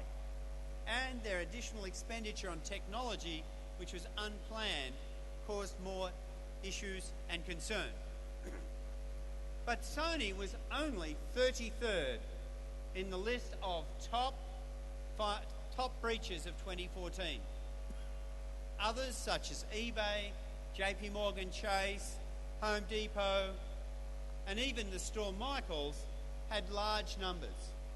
Why are people doing this? What is the risk and impact? What is the impact to your organisation? Think about it for a moment. Crime, which used to happen physically, is now happening virtually. Criminals are working together to steal your information because you have assets in your organisation, information assets, financial assets, business assets, intellectual property that they can then leverage for their own financial gain. This is a map of 1 second of attacks around the globe. This happens 24 hours a day, 7 days a week, 365 days of the year. You only need to turn on an organisation's site where you have intellectual property and you will immediately see attempts to hack into your environment. The reality of it is that this is going to happen. It's going to happen, and by the way, a survey that we did at ICAI just a few weeks ago, prior to my President Barack Obama's visit to India, identified that your organisations have severe shortages in skills to deal with this. It is claimed that there are 1 million open cybersecurity jobs right now, and 92% of the people hiring expect that they won't be able to find good qualified people. If you look at that, 48% of organisations believe they will have an attack this year.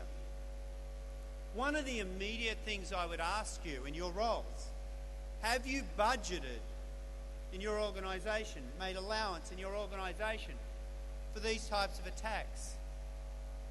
Have you allowed for the restoration of service, for undoing the damage, for putting new controls in place?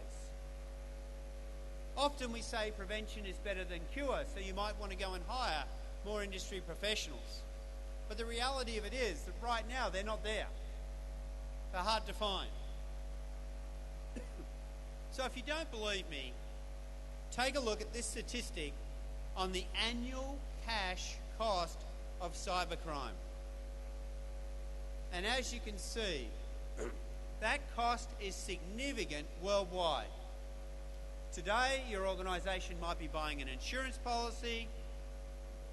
I will tell you that that insurance policy will go up probably 10 times how much you paid this year, next year.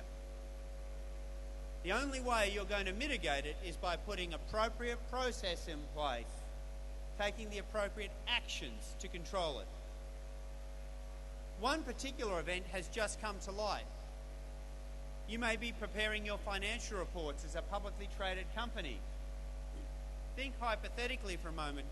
If somebody outside your organisation gets access to those financials ahead of the announcement, what can they do in terms of shorting your stock or going long? If they already know what the answer is and can predict how the market will react. This hypothetical situation was actually proven true in the last 10 weeks. This is just one of the interesting financial risks. What about your own financial systems? Those systems you trust every day. They need to be appropriately protected because they are key assets in your organisation. Unlike traditional security, cybersecurity, it is difficult to close every gap. It is difficult to say with your hand on your heart, I'm totally protected, unless you want to turn all access to the outside world off.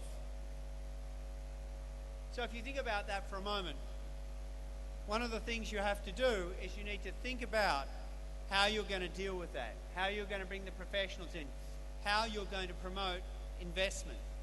One of the ways we can do that is by investing in this new skill set. One of the things we've done at ICAI in the last year is brought attention to this problem.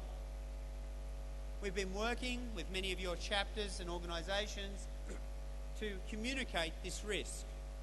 But fundamentally, we've also taken the step of ensuring a career path for professionals who want to go into this era. We've provided what we call a complete career path for these new skills that we're going to bring into the marketplace. Cybersecurity, they'll start by doing a basic practitioner out of college, university, job change. They'll move on to seasoned practitioners and then move on to a manager certification. For many of you though, you might want to explain cybersecurity and the cyber risks to your boards in a manner that is easy and simple, that you can communicate effectively. So working with our friends at the Institute of Internal Audit, we produced a board paper which is available on our website and the IIA website for download. It's a very short read, it's a very short publication. You can grab it, read it, know the key points, look and talk professionally to your boards about it and communicate the appropriate risks. This is not something that we're just going to panic about. This is something we're going to have to live with. We're going to have to deal with moving forward. It's not just about education and training and career pathing. It's about providing guidance to the community. Yesterday, I was honoured to be here whilst you all announced the new publications that you've launched. It was very exciting to see that amount of intellectual property available to you as members so that you could use that information. We take the same vein. We are very similar in the way we do things at ICAI. We have developed significant intellectual property that you can take back to your organisation to leverage and use. And we're also introducing mentoring programs and providing additional guidance to help you as well. For 45 years, in 180 countries across the world, more than 115,000 constituents of ICAI, the global leader in information technology, have helped shape the IT industry, developing the resources to master audit, assurance, drive better governance, and advance the profession. A track record unmatched in today's IT industry. As IT professionals, your skills are evolving, business needs are changing, standards rising, and with them, a new challenge to face: cybersecurity. Cyber threats are escalating faster than today's support and expertise can keep up. What does the future hold? ICAI is stepping up to help solve a global problem, shape the cybersecurity profession, and advance the skills and careers of individuals who, like you, are invested in the security of information. Introducing Cybersecurity Nexus. Created for the cybersecurity community by cybersecurity's leading minds to connect with globally accepted cybersecurity solutions enterprises need. It is the nexus, the point where your expertise and the knowledge of your peers come together to advance the skills of professionals like you and bring a new, all-encompassing single source for cybersecurity, driving career development through knowledge, education, training and credentialing, with membership, networking, mentoring, and leadership for the profession. Whether you're in audit, risk management, IT governance, or already a cybersecurity professional, no matter what level of experience you have, Cybersecurity Nexus CSX is designed for you, bringing together the resources, the people, the answers you need to secure your enterprise and your success in the fast-changing world of cybersecurity. Cybersecurity Nexus from ICAI.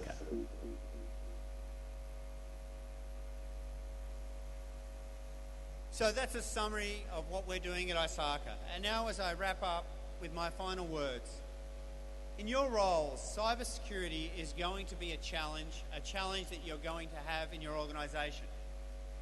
You need to be aware of it, and in your role, you need to ensure that your organisation is effectively implementing the right controls.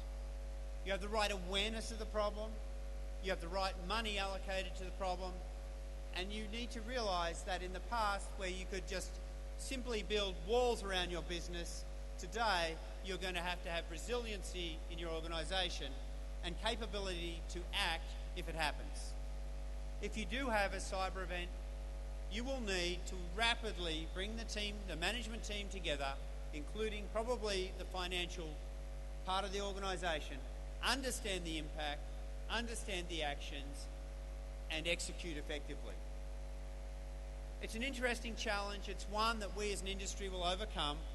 It's one that we will do better at. And as you heard your Prime Minister and my President talk about, it's one that we're looking to counter on a global scale. There are many opportunities here for all of us.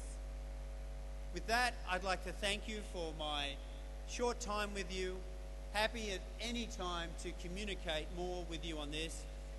ICAI has 11 chapters in India. We are very dedicated to the Indian market. In fact, now I'm bringing my own board of directors here in 2 weeks to meet locally so that we can talk about the strategies of the world in India.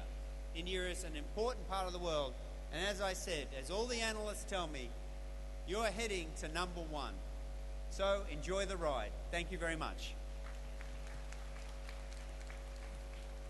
Thank you, Robert. May I now request Mr. Babu Abraham to please hand over a memento to BP Rao, the past president of ICAI, whom we would like to acknowledge and appreciate his time and effort for this session as a moderator. We've seen him in many roles, and I'm sure we will continue to see him in many more roles to come.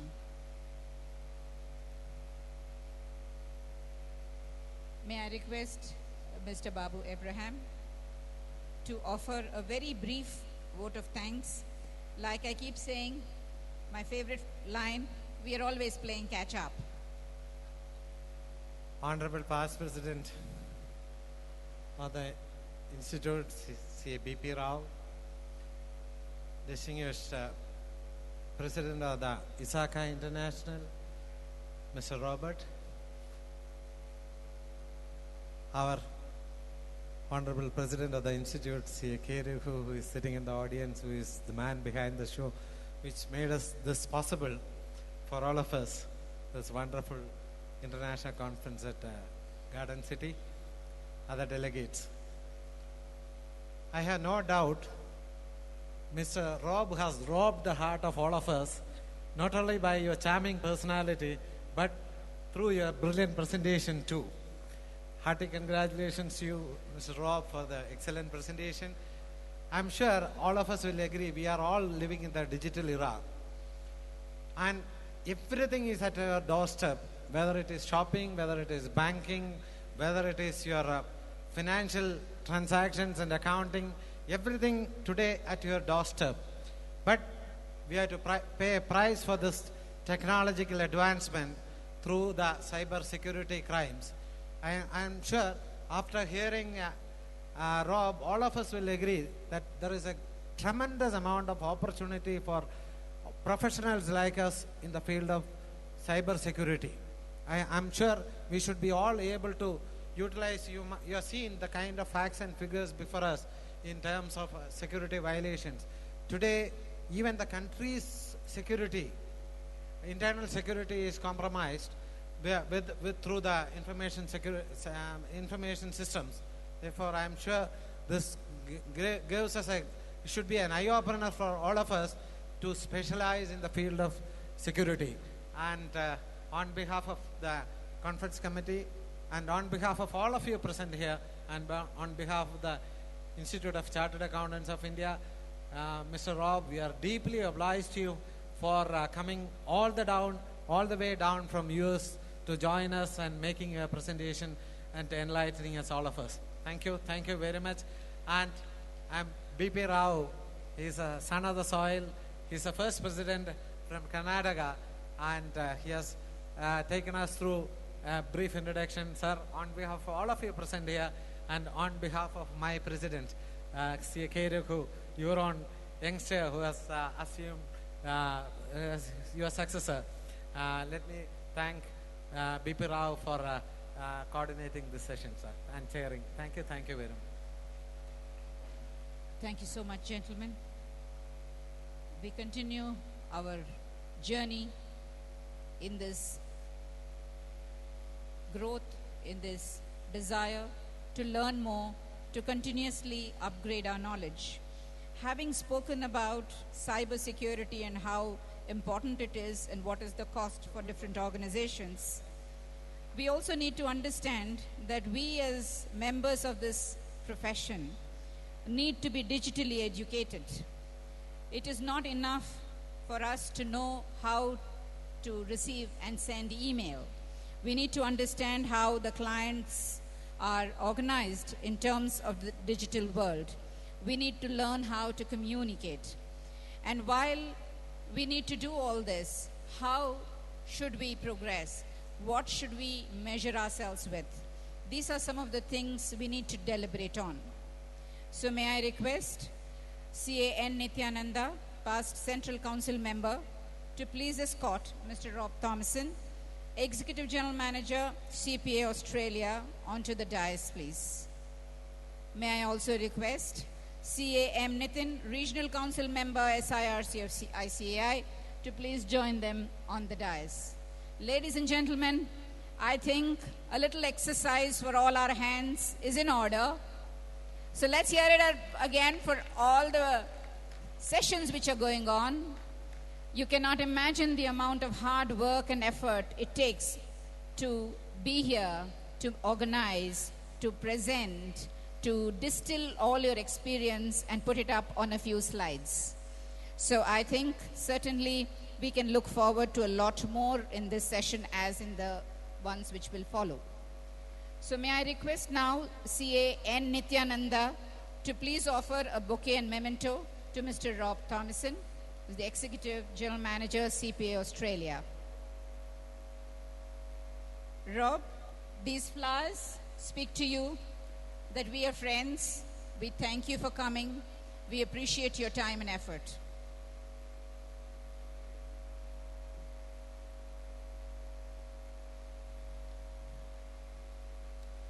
C.A. Nityananda will now take over the proceeding, and he promises that this session will be a very interesting one because he's going to really set the cat among the pigeons. Over to you, Nityananda. Elrigu namaskara. Good afternoon to every one of you. Mr. Rob Thomason, Executive General Manager, Education, CPA Australia, my dear friend and Regional Council Member, Mr. Nitin Mahadevappa, and dear friends. This session is on digital education for the profession. So what's happening in Australia, I mean India and Australia as countries and also as the two professional institutes are coming closer and having stronger ties. So what are those initiatives in Australia as far as digital education is the focus of this session. If you have seen in the morning, the challenges for the assurance services, it was mentioned that the pervasive use of analytics, automation of tasks, smarter judgments backed by digital analysis. So whether it's assurance services, whether it is the knowledge management, whether it is the client management, the digital education is very, very important. And our own dynamic president from Bangalore, Mr. Raghu, because all through his career, right from the regional council, branch, and the central council, he has given the necessary focus for the digital education. He has started many initiatives during his presidentship this year. To mention a few for the students, the cloud campus has been started and the interactive online has been started for students, and you will be astonished to find online 1 lakh students are using it every day. Please give him a big round of applause, please. And for the professional members, the digital library has been started, the knowledge gateway has been started, and the mobile app has been started. Just to mention few of the initiatives, there are many more initiatives which have been started. So all this indicates that if we have to manage the profession, manage the knowledge management, which is the key to success in the profession, digital education is a must. So we have Mr. Rob Thomason to educate us on the digital education for the profession. Over to you, Mr. Rob.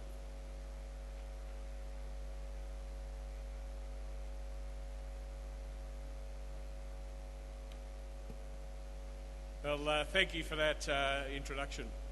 I'm pleased to be here this afternoon. I must thank President Raghu for the warm welcome and Vice President Manoj for making us feel so welcome here in your home city of Bangalore.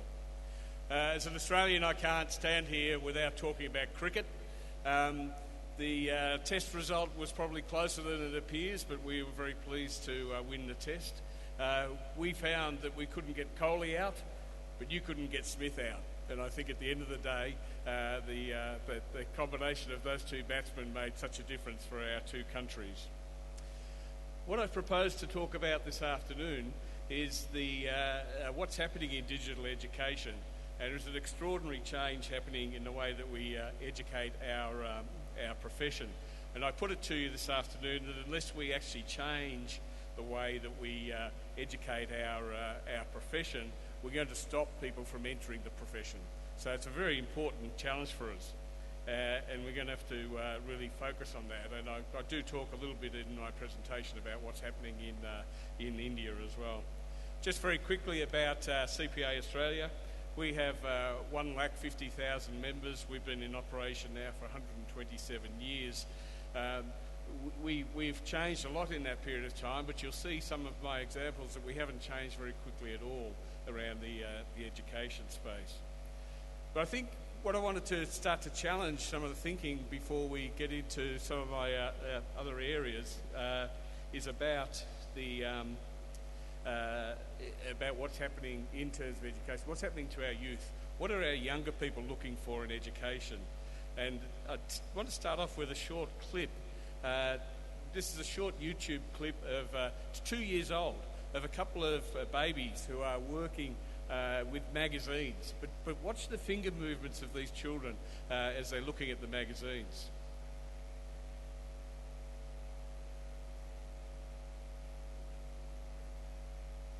So here's one who's using an iPad, understands how it works. Look at the finger movement on the magazine.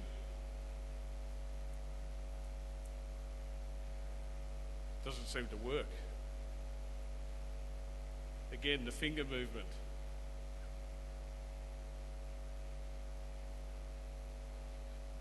This young lady starts to get very frustrated with the lack of animation, the lack of action that she's using what we know as a traditional form of communication.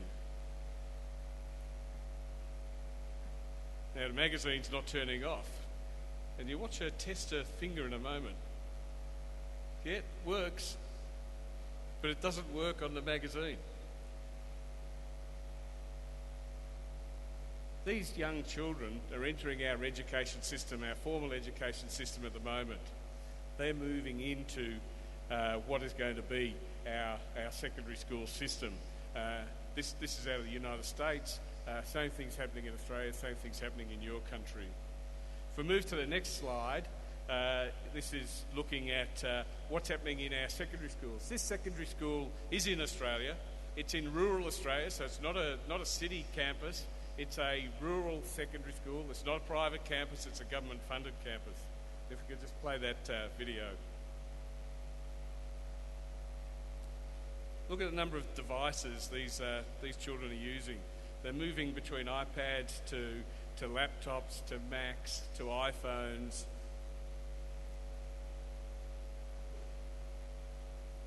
Not reliant upon one form of platform. They're using many forms of platform to get the knowledge they like. In 2006, TED Talks started.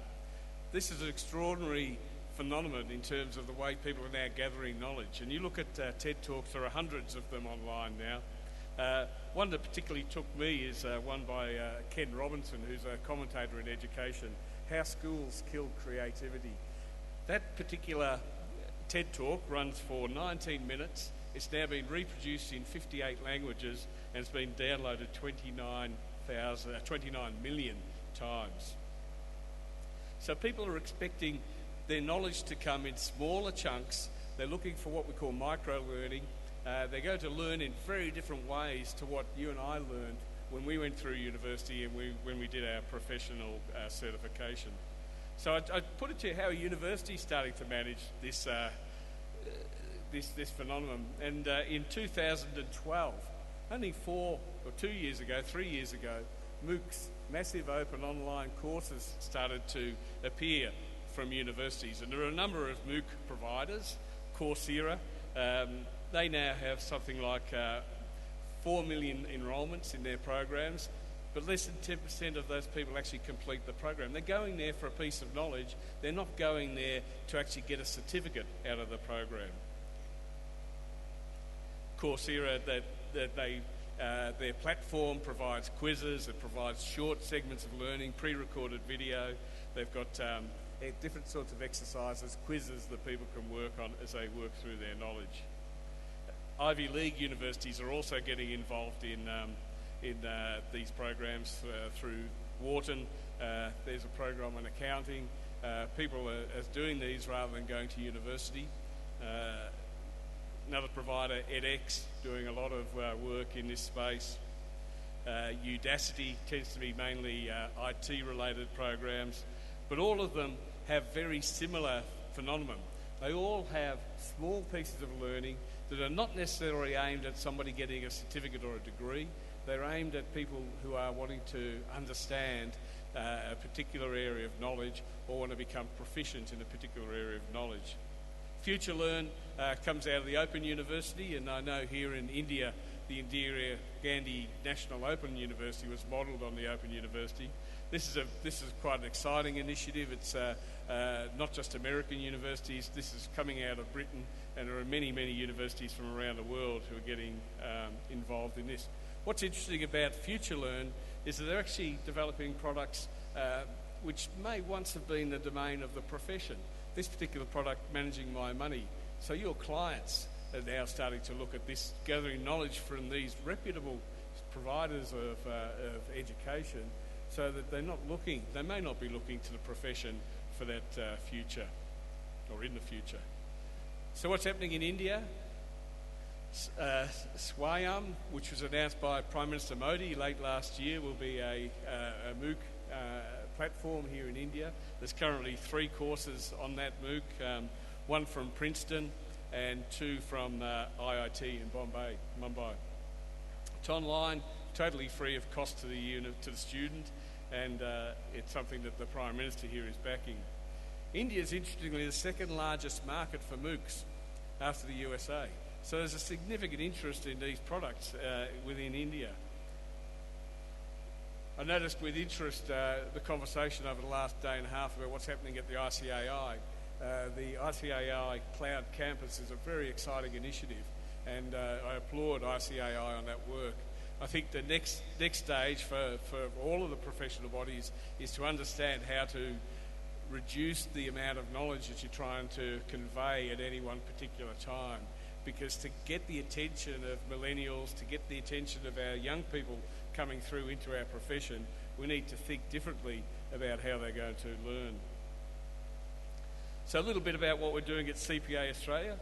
CPA program has now been operating for some 75, 80 years. It's a long-distance learning program. We're moving towards more blended learning. That's a bit of distance learning as well as face-to-face. And we're very concerned about access and flexibility in what we do. So we're really trying to use technology to support our members, whether they're coming in as new members to the profession, leaving university, doing the CPA program, or once they are qualified accountants, actually maintaining their continuing professional development. One of the areas we've invested significantly in the last 2 years is supporting graduates as they're moving from university into the workplace, and we've established a website called The Naked CEO, and here's a little clip from The Naked CEO. It tells about how we support our students. If you could play that clip, please. You could play the clip.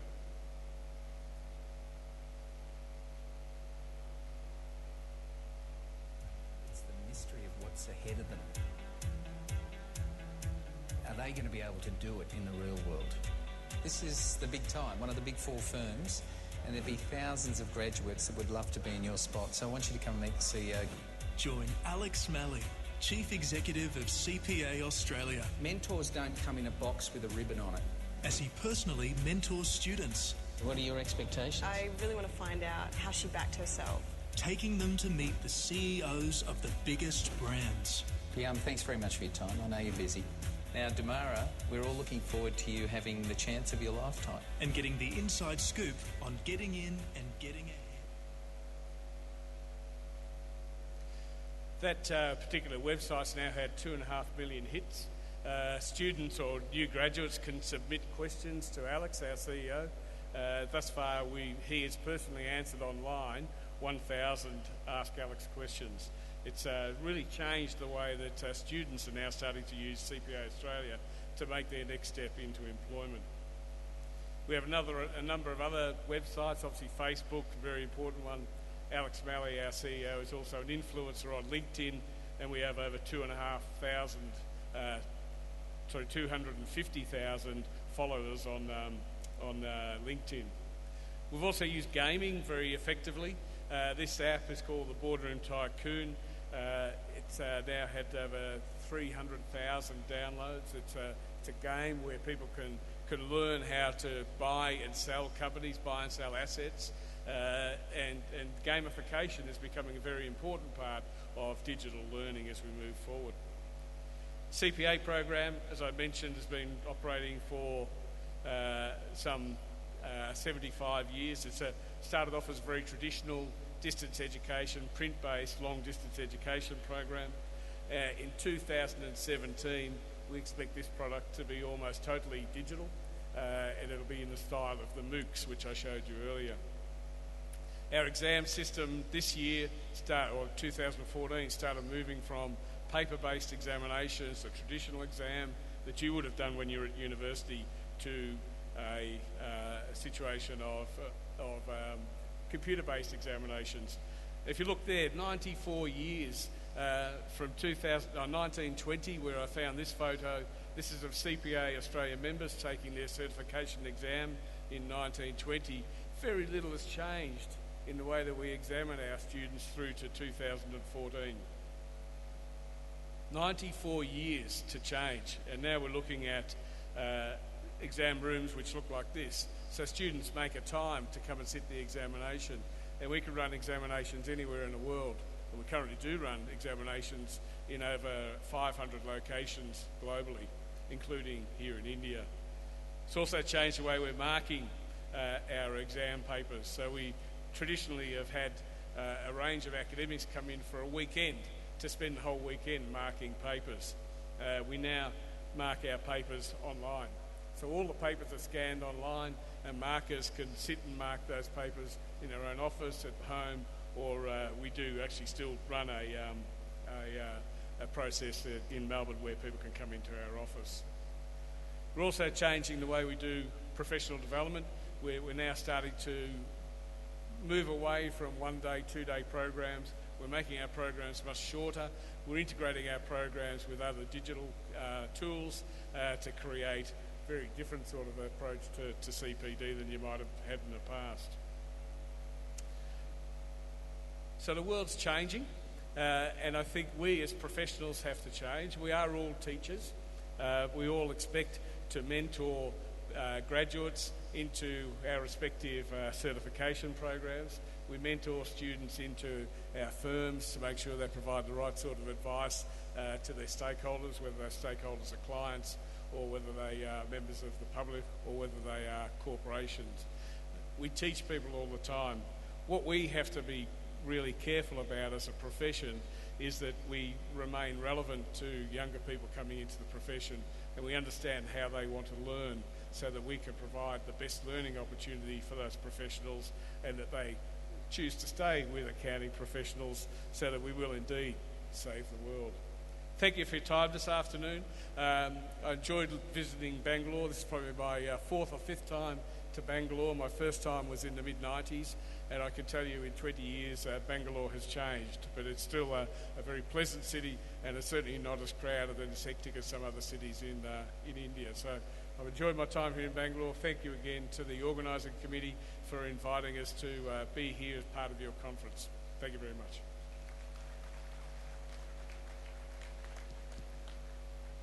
Thank you, Rob. It is heartening to see that you have also studied some part of the Indian diaspora and how it will affect the Indian population. May I request CAM Nitin, Regional Council Member, SIRC of ICAI, to offer a brief vote of thanks. Good afternoon, gentlemen and ladies.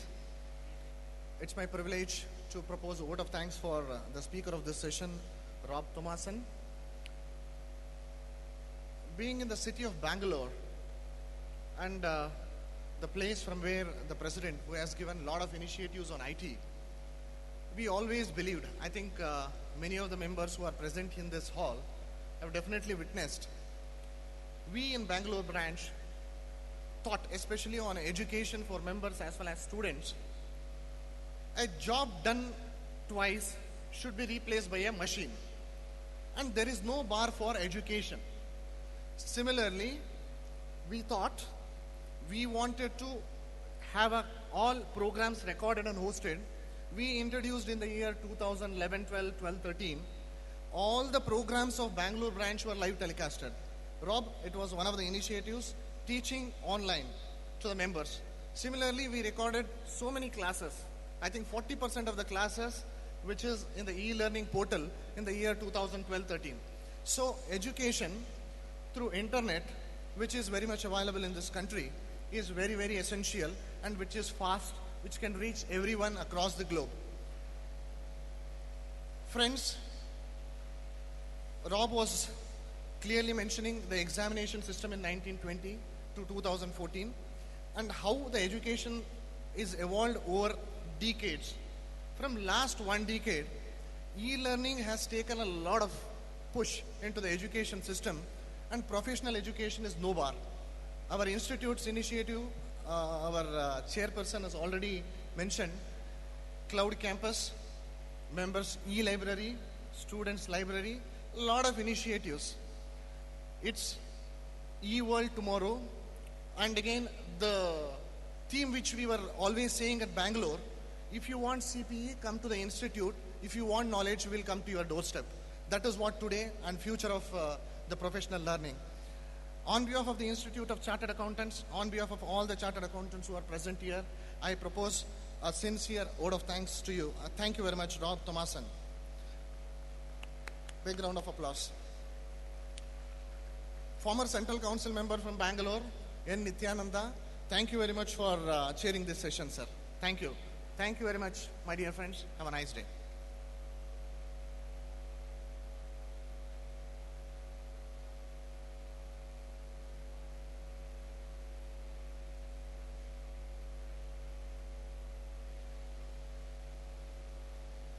Thank you. With that, we kind of move on. So thank you, gentlemen, for that session. We now move on to the next session, which is the emerging landscape, visualizing the future. Again, a very interesting one. But here, I would like to interject and apologize deeply to both the audience, the speakers, and everyone. Because we are trying to catch up, we have had to request our speakers to cut down the time which we have allotted them. I know it is our loss, but unfortunately, you know how in an organization which we are, in a conference which we are trying to organize, at times it does become a little difficult. So please accept my apologies and let's move on to the next session. May I request C.S. Nanda, Central Council member of ICAI, to please escort Shri Bharat Goenka, co-founder and managing director of Tally Solutions Private Limited, onto the dais, please. Shri Bharat Goenka is very well known. Tally is even more well known if it is possible. There's possibly very few chartered accountants in India, possibly in many other parts of the world, who do not resonate with the word tally. So tally is certainly in the tally in most parts of India, if not the entire world. And to be a co-founder and managing director of such an organization which has seen future, who has visualized the future, it's only fair that he should be here. May I request C.S. Nanda to please offer a bouquet and memento to Mr. Bharat Goenka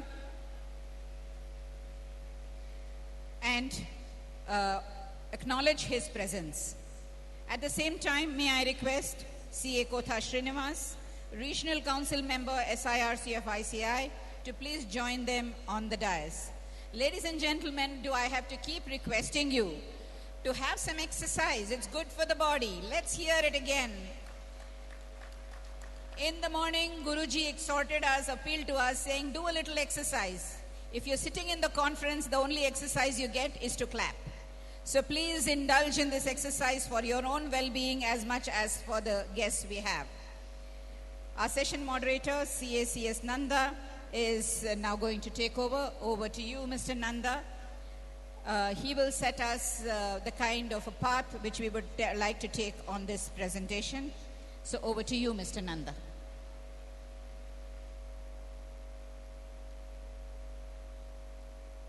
A very good evening, ladies and gentlemen. I am here yet again on a second session to ensure that the session goes on well, and we set the rules on which the Honorable Speaker can transfer. Ladies and gentlemen, the session is Connected World, the emerging landscape, visualizing the future. And this has to be taken by Shri Bharat Goenka, co-founder and managing director of Tally Solutions Private Limited. When you visualize future, you understand where you have to transverse. Very simple. We started our institute with close to 1,500 members, and today we have more than 3 lakh members. The official tally may be close to 260, but at least 60 to 70 people are 1,000 chartered accountants are there who have not taken their membership. As a chartered accountant, we need to look forward. As a nation, we need to look forward. And the most important thing is to connect the entire networking so that we are able to take benefits whenever there is a leveraging space. I'll give a small example. There was a young boy who was with his mother in a mela.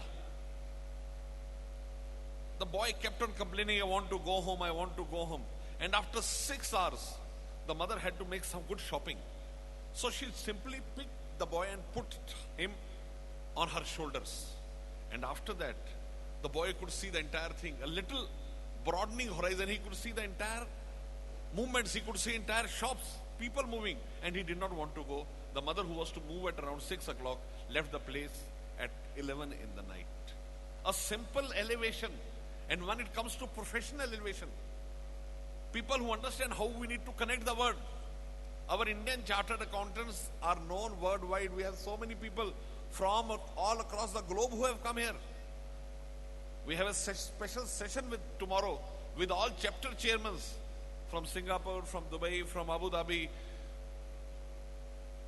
from all places where we have, from Vancouver, from Toronto, to discuss and tell how we can broaden our vision.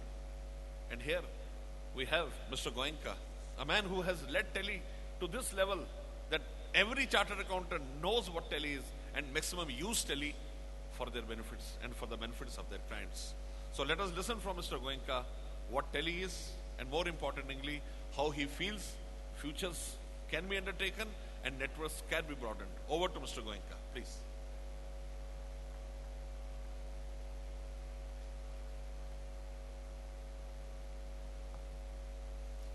Thank you, C. Nanda. And good afternoon, everyone. And thank you for being here and giving me, and to C.A. Raghu for giving me an opportunity to be here and share our thoughts. And definitely want to thank my father, who is no longer with us, but who has made thinking about the future possible.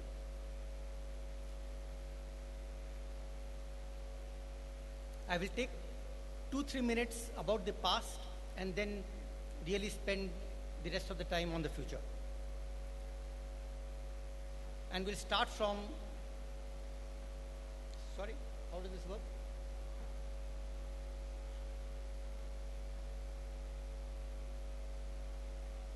I'm pressing green.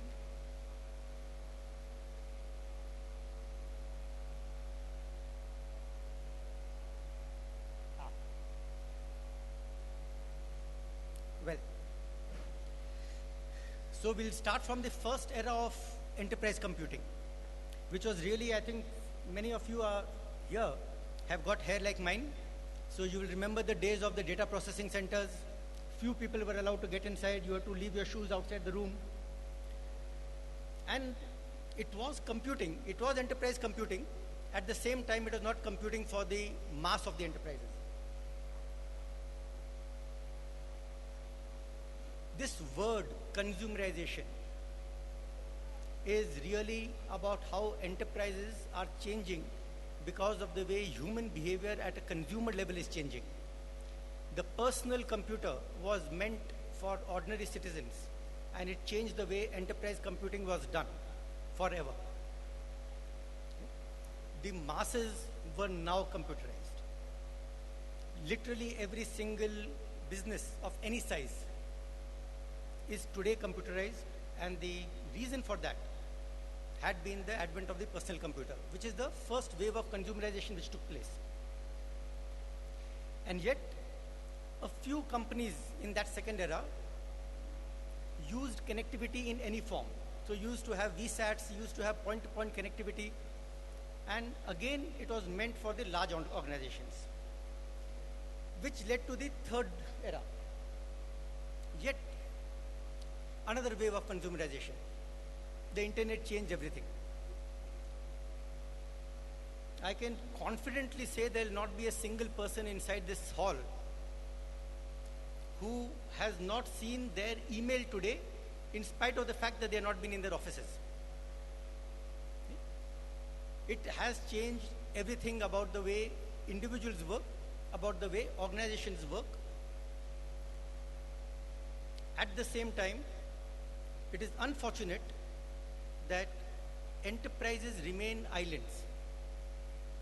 So if I take Tally Solutions as a company, not as a provider of software, as a company, I do my business in my island. I do my transactions inside my island, My suppliers do it in their islands. My customers do it in their islands.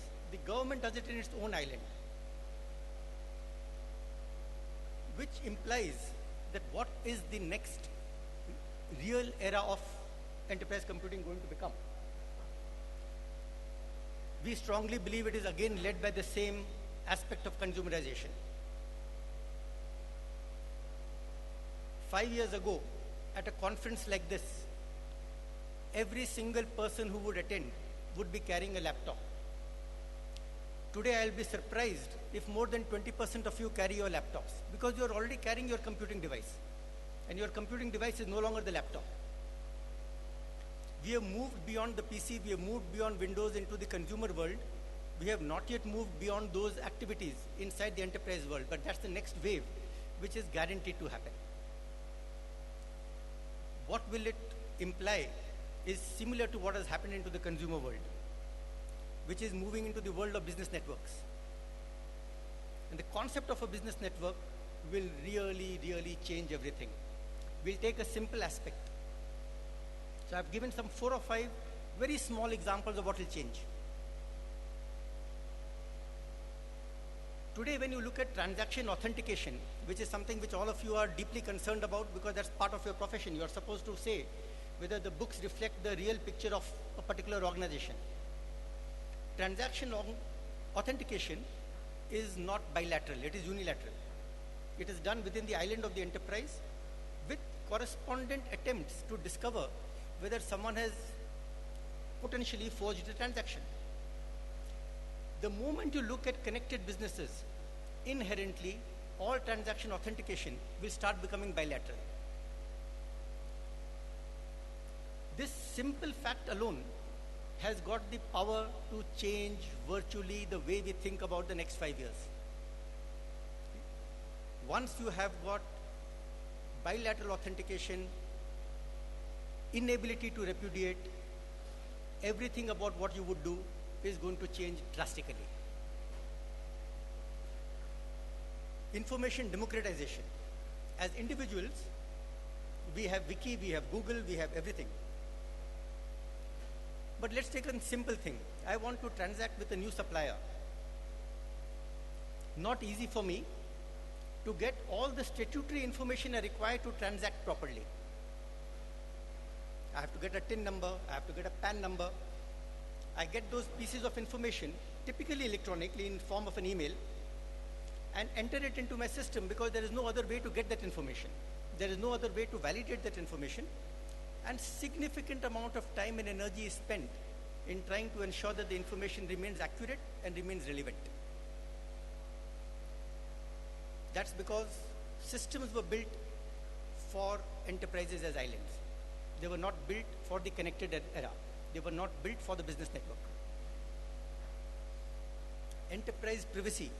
A short while ago, the last 2 sessions, you'll have been hearing in the previous session, you heard about the security threats, the session before that, and in the previous session, you learnt about the fact that people no longer even prefer paper. So that's one part of consumerization, but privacy and security are simultaneously concerns, and for many of us, non-concerns. We know when we use a mobile phone, our location is trackable. Do we really care? Do we stop using the mobile phone because of that? At the same time, we are deeply concerned that who must be tracking it.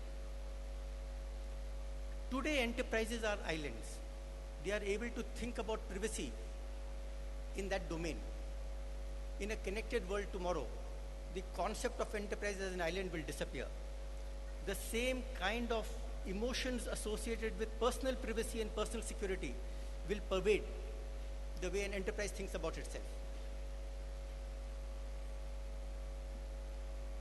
This bilateral authentication of transactions will have a severe impact on the way dubious transactions happen and the way dubious companies operate.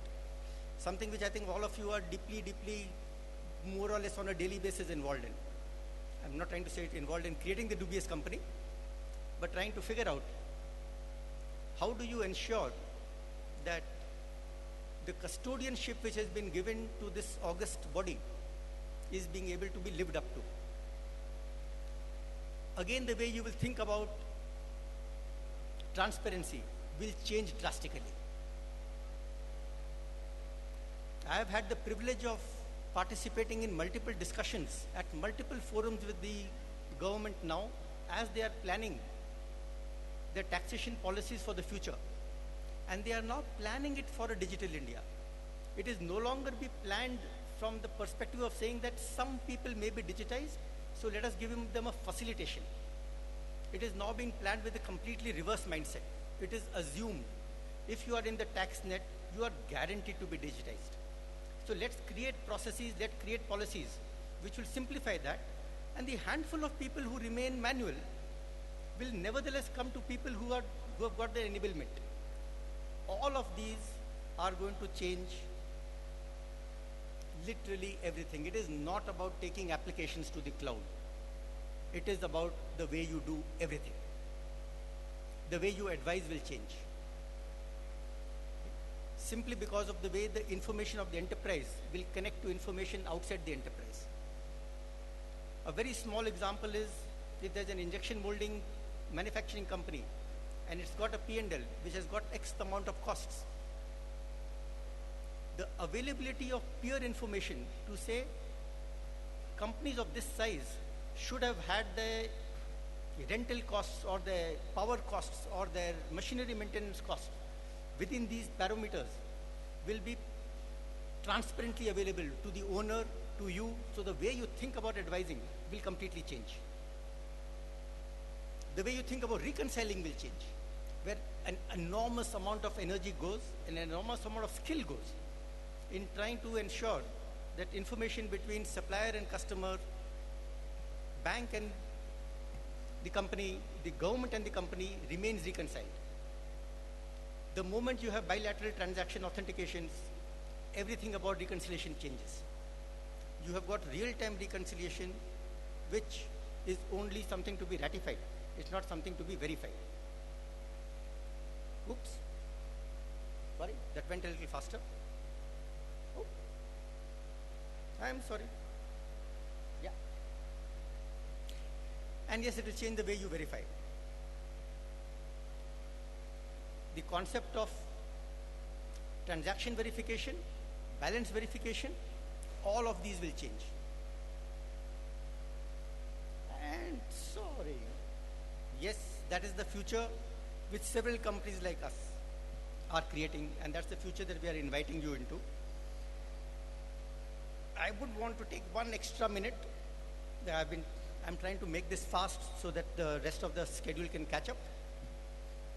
A word from your sponsors. One of them is Tally. A few hundred of you have seen the next generation statutory experience in our stalls. It is a sight into the future. How do you really change the way anything can be done? I'd invite you to have a look at it. And thank you so much for bearing with us here. Thank you. Thank you, Mr. Bharat Goenka. It is really a proud privilege to have amidst us Mr. Bharat Goenka, who has been felicitated with the first ever Lifetime Achievement Award and conferred on him the title of the Father of the Indian Software Product Industry. I think that deserves a big round of applause. So we are very proud to have you with us here today. May I request CA Kotha Srinivas, Regional Council Member, SIRC of ICAI, to please offer a vote of thanks. Good evening, ladies and gentlemen. I deem it a privilege to propose a vote of thanks for this particular session. Mr. Bharat Goenka spoke on connected world, the emerging landscape, and of course all of us will remember most of the chartered accountants in this country got connected to computers because of this company called Tally. So I think we are all thankful to you, sir. A big round of applause to both Tally and Mr. Bharat Goenka for his presentation. And also I would like to thank the Central Council member, CS Nanda sir, for moderating this session. Thank you once again.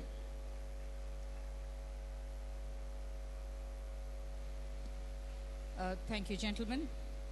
We are now coming to the next part of the presentation. which is challenges in corporate governance, as well as includes cloud computing, emerging opportunities for the profession.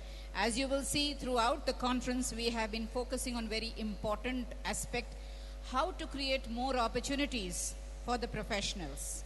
So may I now request CAR Balakrishnan, past president of ICAI, to please escort Mr. Michael Armstrong, regional director, Middle East ICAI EW, and Mr. Aditya Tulsian, strategy and accountant ecosystem head, Intuit, onto the dais, please. A big round of applause, ladies and gentlemen. It's lovely to have to remind you that you need some exercise. I'm beginning to feel like an aerobic trainer. Let's hear it loud and clear for the gentlemen who are coming up on stage. Mr. Aditya Tulsian, the accountant ecosystem head of Intuit, which makes this product called QuickBooks, which many of you may be familiar with. He helps the accountant community identify where technologies can help transform business. And cloud computing is an area which is of great interest and area where I think we all need to look at opportunities. So may I request CAR Balakrishnan to offer a bouquet and memento to Mr. Michael Armstrong, Regional Director, Middle East ICAI EW, as a token of our appreciation for the time and effort they have taken to come all the way. And I'm sure they will carry back memories of friendship, camaraderie, learning, and fun. I'm also requesting CAR Balakrishnan to hand over a bouquet and memento to Mr. Aditya Tulsian, Strategy and Accountant Head of the Ecosystem of Intuit.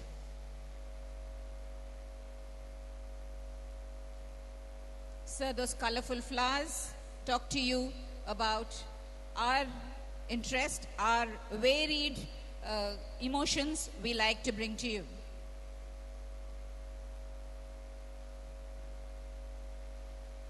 As a session moderator, CAR Balakrishnan will just talk to you about what we can expect from this session. Over to you, Mr. Balakrishnan.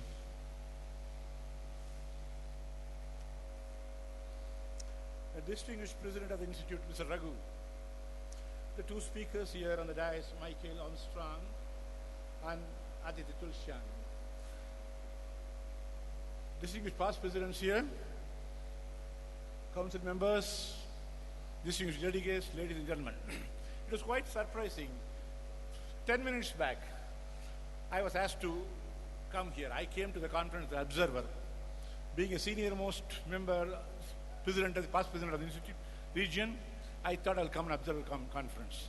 But 10 minutes back, I was asked by one of my old friends who was a director in the Institute, Rakesh Saigal, said, "Yeah, I'm in an embarrassing position. Come on, please help us. One of the moderators has left suddenly to the airport. So please come and moderate." I asked, what are the topics? He said, there are two topics, one on cloud, one on global governance. I said, I'm old. I don't know both.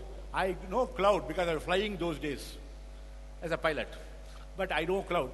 But governance, now I'm doing something. But anyway, I will accept this, and I accept this for 4 reasons. One, I was sitting in the front row. I have all my dear delegates there who brought to me this post, sitting there, whose face I couldn't see. Now I am able to see every one of you here. That is the first reason I expected to address you as a moderator. Secondly, there's a beautiful memento given. I was worried whether every delegate will get or only the people will get. Then I thought I will go as a moderator and get a memento. That is the second reason I came. Third reason, to prove Raghu that I am also there to be with you, to see that you have done a wonderful conference. The Raghu and his team of people, that means the opportunity, thank this opportunity, I thought, you have done a wonderful conference, the feast of food and everything, the memento and the master of ceremony, all these he has chosen in right thing. Fourthly, I remember that young lady, those days young, Rupa Venkatesh. I wanted to know how is she going to pronounce my name. Those days when she was young, I was young also, mind that. So she knows me well. But I wanted to know how she remembers me and going to pronounce my name. You did well, Rupa. You remember me well. Fifthly, I know there is going to be an entertainment program by Sunit Char. I want all of you to stay. If I am in the dice, few of you may not leave immediately. To respect the old office I had in 87. So that is why I am here. At the same time, I must say something about these two topics. One is Mr. Michael Armstrong, who is qualified himself in 1980. He looks as young as me. I am only 73, but he is 56. That's the secret. Anyway, he qualified in 83 and joined the one big four, KPMG, and continued to be there sincerely and attained the position of today.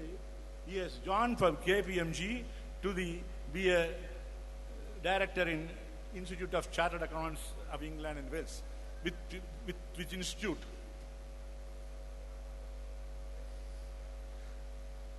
Which institute? We had 5-year memorandum understanding. Now we are renewed for another 3 years. From this April 14, he was responsible for that. So I thought I will be there.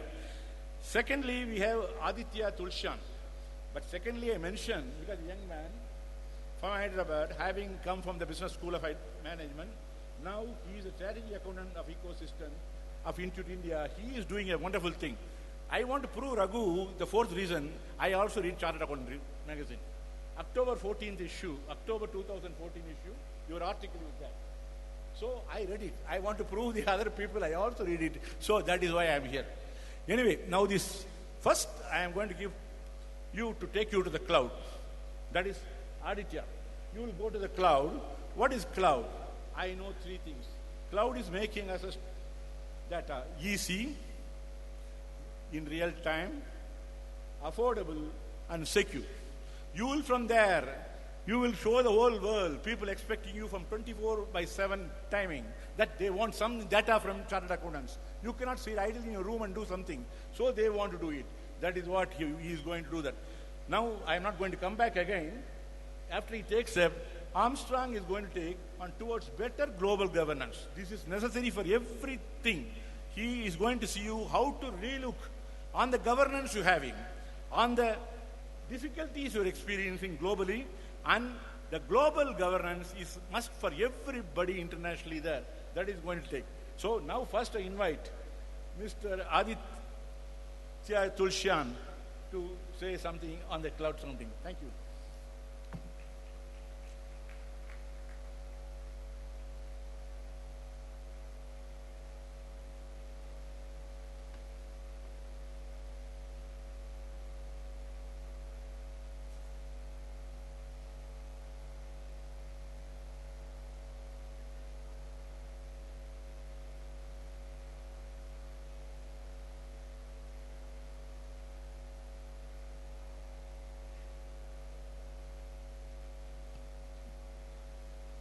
Good afternoon, ladies and gentlemen.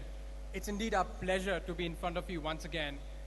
Our relationship with ICAI has been now for almost more than 3 years, and each time we come and speak to such an eminent set of audience, we learn so much and we get so much inspiration to continue doing what we do both in India and across the globe. And sir, thanks a lot for the wonderful introduction.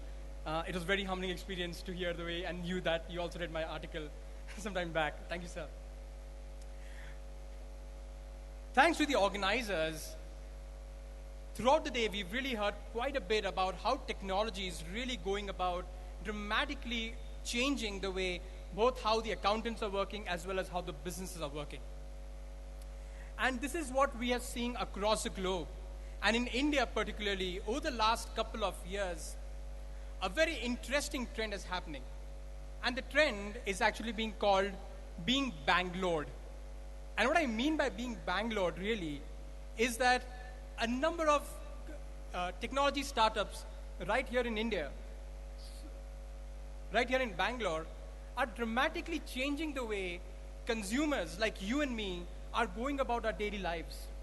Whether it's about finding where to get the right kind of food, whether it's about finding where to go for the right kind of a doctor, or shop online or get a cab, these technology companies are fundamentally changing the way consumers are going about their business. And when consumers change, the small businesses change. Because consumer behavior drives the entire business. And to make sure that they make the best of the opportunity, what's really happening is the small business are undergoing this phenomenal transformation, and they're taking online like never before. In the last couple of months, if you see the number of sellers or small business manufacturers who have gone online onto a Flipkart, Amazon, or Snapdeal and trying to sell to consumers directly through online, is just phenomenal and a big bellwether to see how the entire business community is going through a phenomenal transformation. And when this sort of transformation happens, there are 4 key trends that's happening in India and really affecting all of us who are sitting in this audience today. First and foremost, no surprises, we are going online. Now, it's whether as an accountant, as a consumer, as a manufacturer, we are trying to find the customer online, we are trying to sell to him online, we are trying to transact online. We are going global thanks to the internet. We are going mobile. Our entire office is in our pocket, and we have data at the click of a button which helps us take these decisions. And with these opportunities comes complexities. And that is where the most important role that an accountant plays today. I'll give you a small example. A friend of mine right here in Bangalore, he actually has his own manufacturing unit. He started selling in his local places in Bangalore. He went online, he started selling in India, and now he's going to send his first shipment to Singapore. Though his business is growing, so his complexity, and he has to go to his accountant to ask him, "Sir, can you really help me with my taxes?" Because I had never thought about these taxes when I was growing my business. And that is where he wants the accountant's help from day one, and that is where the accountant plays a very critical role. The another set of changes that the Bangalore community is doing is they are getting a lot of these applications on the cloud, on the internet, for the small businesses to really work around. But right in the middle of all that, whether it's a payment solution, whether it's a loan solution, whether it's a payroll solution, right in the middle is the accounting software, and that is where the accountants really reside. They depend more and more on you, not just as taxation experts or accounting experts, but as business advisors. They need your help because the situation is getting more complex as the competition expands, as they're getting more and more opportunity to expand the business.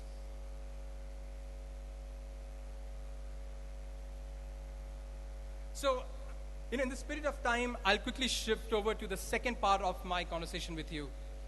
If the consumer is changing, if the businesses are changing, and the accountants also have to undergo this change.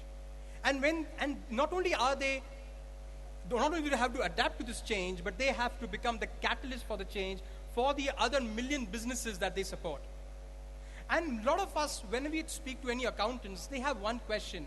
Fine, I understand cloud, I understand what technology is, but what do I really, how does cloud really affect me? How do I really think of cloud, am I ready for the cloud? Unfortunately, I find these questions slightly on the wrong context. The context or the question should not be whether I should be on the cloud or not, because you are already on the cloud. What I know is 90% of most of the filings that we are doing over the last couple of years is all e-filing. All the transactions, all the transfers you're getting from your clients is already online. You're storing your client's data either on a Dropbox or a Google Drive. You're already on the cloud.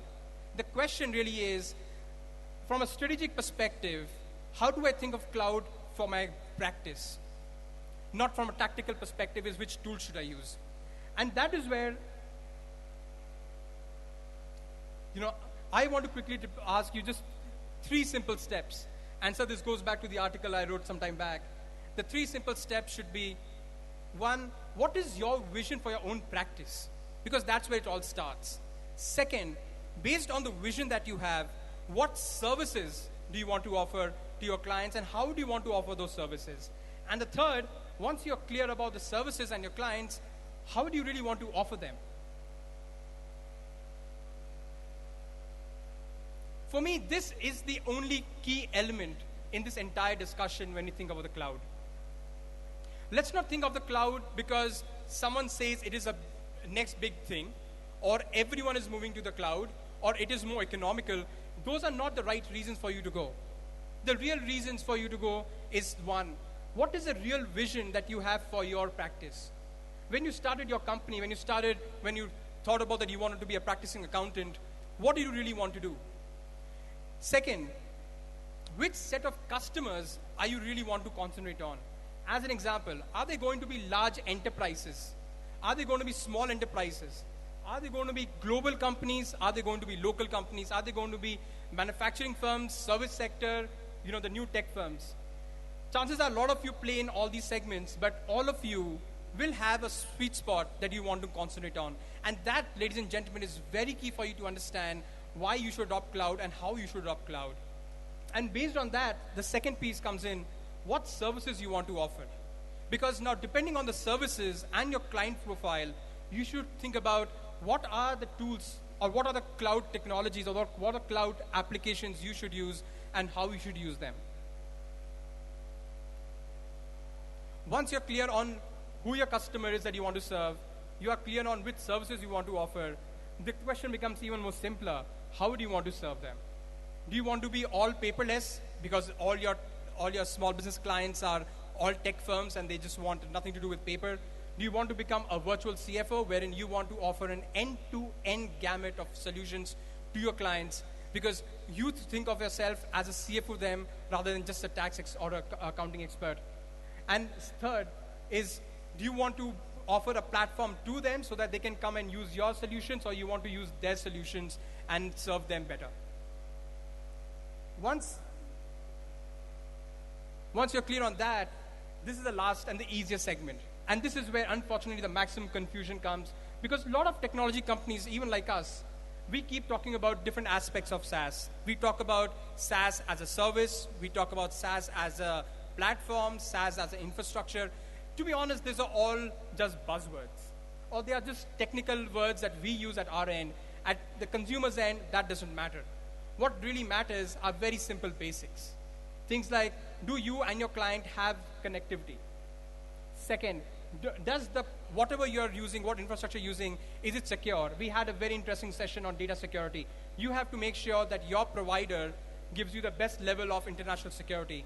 And third is really about the vendor. Okay, has he been in the market for some time? Does he have a credible track record? Because in the end, it's financial data. So, again, going back to the same question that we started off with, how do we really get to the cloud? Ladies and gentlemen, it all lies in your own vision. It lies in how you want to go about your service, providing a service. How do you want to serve your clients? And really, where do you expect your practice to be 20 years from now? With that, I'll just leave you with one thought, which I missed. I'll leave you one thought. In the end, it starts with the vision, and the vision is all about your own practice. With that, thanks a lot. You were a great audience, and in case you have any questions, please feel to reach out to me here. Thank you.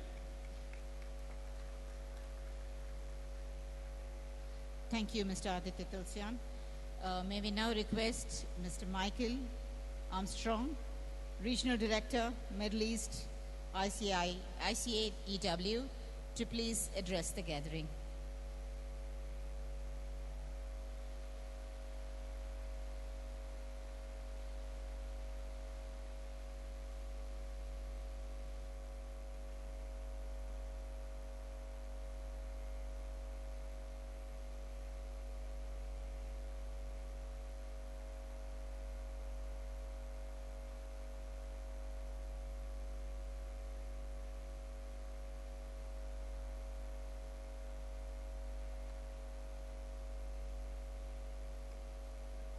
Distinguished dignitaries and distinguished delegates, good evening to you all.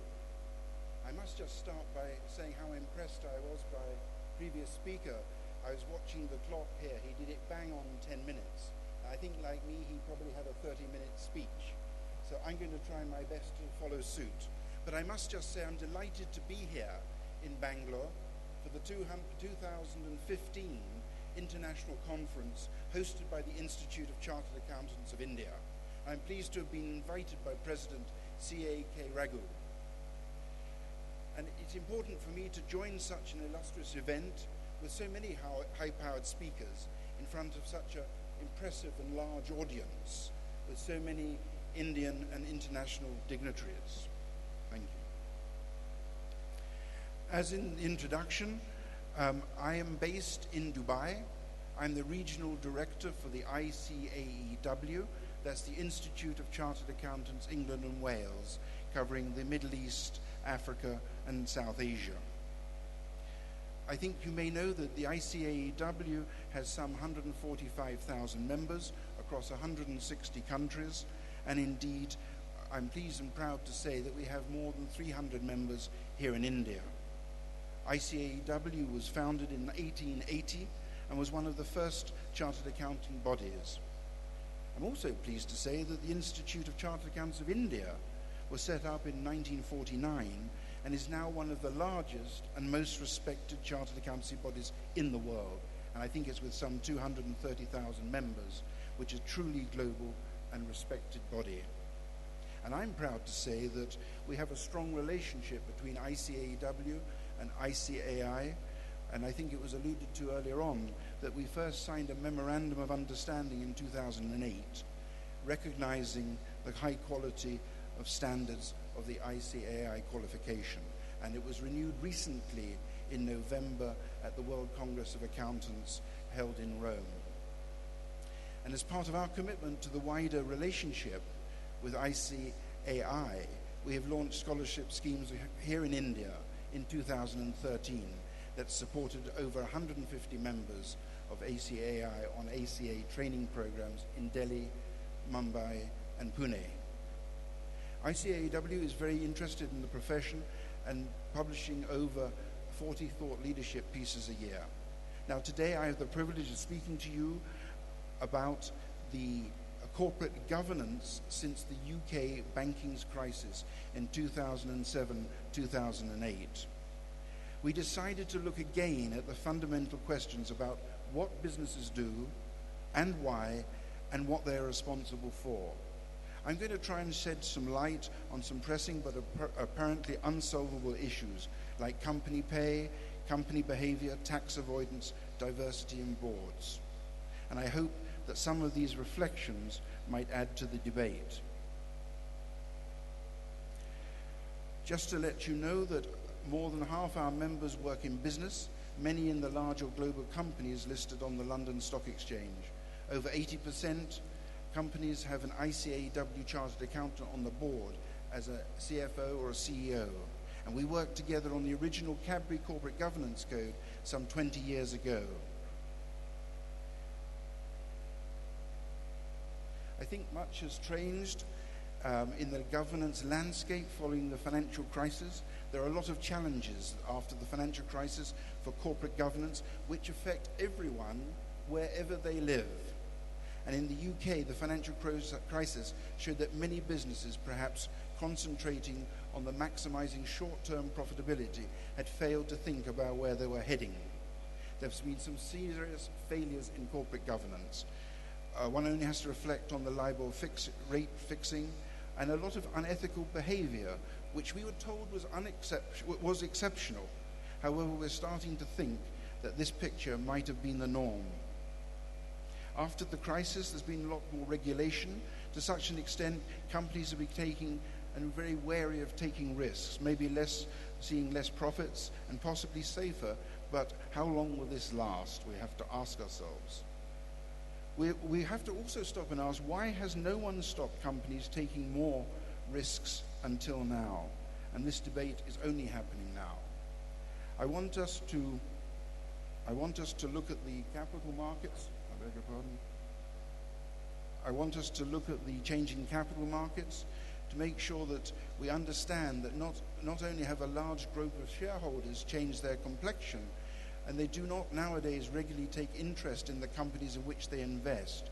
We have a variety of other investors, non-equity financial instruments, new types of equity owners, and changes in services offered by intermediaries such as asset managers and voting advisors. All of this leads to a widening of the distance between the companies and shareholders. and indeed we must also take account of international harmonization with the diverse practices in corporate governance.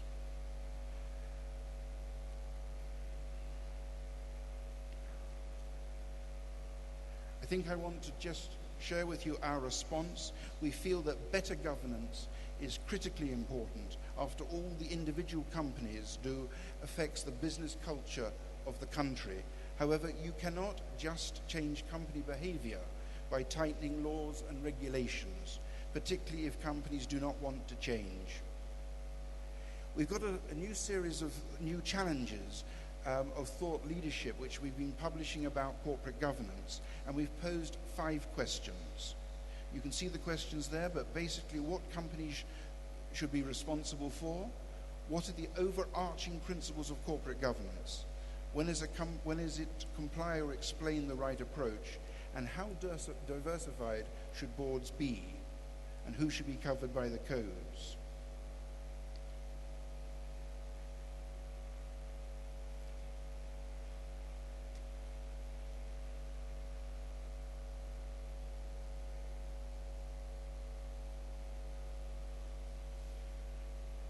I just want to mention that our most radical paper that we have is the one that is talking about who should be covered by corporate governance codes. It's a new thinking, and we come to the conclusion that we need new corporate governance framework to help us approach issues like diversity, like tax avoidance, and like pay without going into the detailed rules and regulations.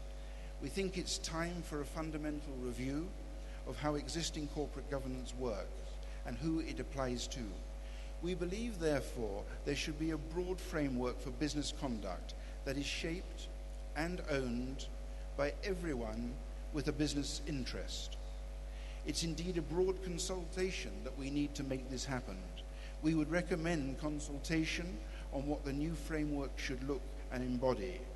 It should consist of a narrative and a broad set of principles set out for the purpose of companies today, and sets expectations for processes and activities that help us achieve the process. We can, of course, have more specific codes like UK corporate governance codes and stewardship codes for those who really are key to business governance, but we think we need the big picture, such as what should companies be responsible for. And not only consultation, but we should also have a framework involving a wider list of stakeholders. Stakeholders that would include not only boards, investors, auditors, consultants, lenders, but also media, politicians, regulators, unions, NGOs, and last but not least, professional bodies. And I put the challenge to you that I would want all of us to be involved in the debate to help the framework get the all-important buy-in. I think it would be remiss of me to conclude my presentation today without recognizing the significant work already undertaken in India and the roles of the Indian Institute of Corporate Affairs, and not only that, the Institute of Chartered Accountants in India in the work it does with its members to encourage and support effective corporate governance. So I would very much like to invite you to contribute to this debate. You will find 5 corporate governance papers to which I've referred on the ICAI website, and I would very much welcome your ideas and contributions. So on that basis, a slightly rushed presentation, but with sincere thanks for listening to me. Thank you very much indeed. Thank you so much, Mr. Michael. And I'm sure all our members would like to visit the website, maybe set up contacts, and try to understand how we can be a part of a much larger ecosystem to find more professional opportunities. May I request CAPR Suresh to do us an honor by presenting a memento to Shri R. Balakrishna, past president of ICAI. Suresh, requesting you to do the honors. Sir, this peacock is as colorful as your personality. Requesting CAPR Suresh to please offer concluding remarks and vote of thanks. Honorable President of ICAI, Sri K. Raghu, host of distinguished past presidents, distinguished members, dignitaries from abroad. We started off on a session, continuing with the earlier one where Bharat Goenka talked about baby steps in technology. From being in Trishanku Sharga, state of animated suspension, to Cloud 9, where the two speakers today took us to the opportunities and how the corporate governance can take us. We had a very rare opportunity to get into the cloud ourselves, as was told by the past President Balakrishna. Like the one small step taken by a man was one large step for mankind. That's exactly what the two speakers were. One is an Armstrong and another who spoke on cloud computing. They really made it clearly to the moon and took us where we can take our profession if we have the vision of how we can make use of cloud computing, have a vision, make it into the practice areas, and take up steps in which we can find new areas and avenues for opportunities. Thanks, Mr. Tulsian, for taking us through such nice presentation in a very short span of 9 minutes, 50 seconds. Our heartfelt thanks also goes to Mr. Michael Armstrong, who talked about the corporate governance and the new challenges, as we in India are aware of the new Section 135 in Companies Act, which has brought in corporate governance. He dealt with it in large measure, including the National Voluntary Guidelines which is there, and whatever is there in the listing agreements, and the Cadbury Committee, the Kumar Mangalam Birla Committee, and the Narayana Murthy committees, which has followed suit of the international standards in terms of corporate governance, which is enlisted in Schedule 7 of the Companies Act. He dealt with this subject, and for want of time, I'm sure he would have shared with a lot more knowledge on what this subject, but we heartfelt thanks to Mr. Armstrong, Regional Director, Middle East of the Institute of Chartered Accountants of England and Wales, and my thanks to each one of you for participating, sitting through this session, and being benefited by this. Thank you very much for this opportunity given to me. Thank you, C.A. Suresh, for really very succinctly putting it all together. Thank you, gentlemen. And now, ladies and gentlemen, I'm sure you're waiting to hear what the next activity is going to be, which is, as I have been announcing since morning, we will have a rocking performance by Ms. Sunidhi Chauhan and group. This will be at 7:45, by which time I request you to please reassemble in the same hall.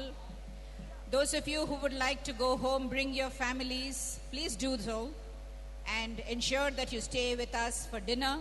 Dinner will be served at 9 p.m. and onwards.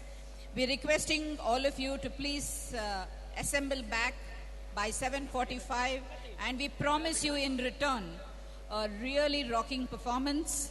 It's not often that we get a performer like Sunidhi Chauhan, who is an artist and a performer, who can really have you grooving and jumping and rocking to her music. She will offer this program, which will start at 7:45, and we request you to please join us by then with your family. Those of you who do not wish to go home can please hang around. The stalls are still open. You can visit the stalls. Those of you who want to take Guruji's ideas, you can sit outside and meditate.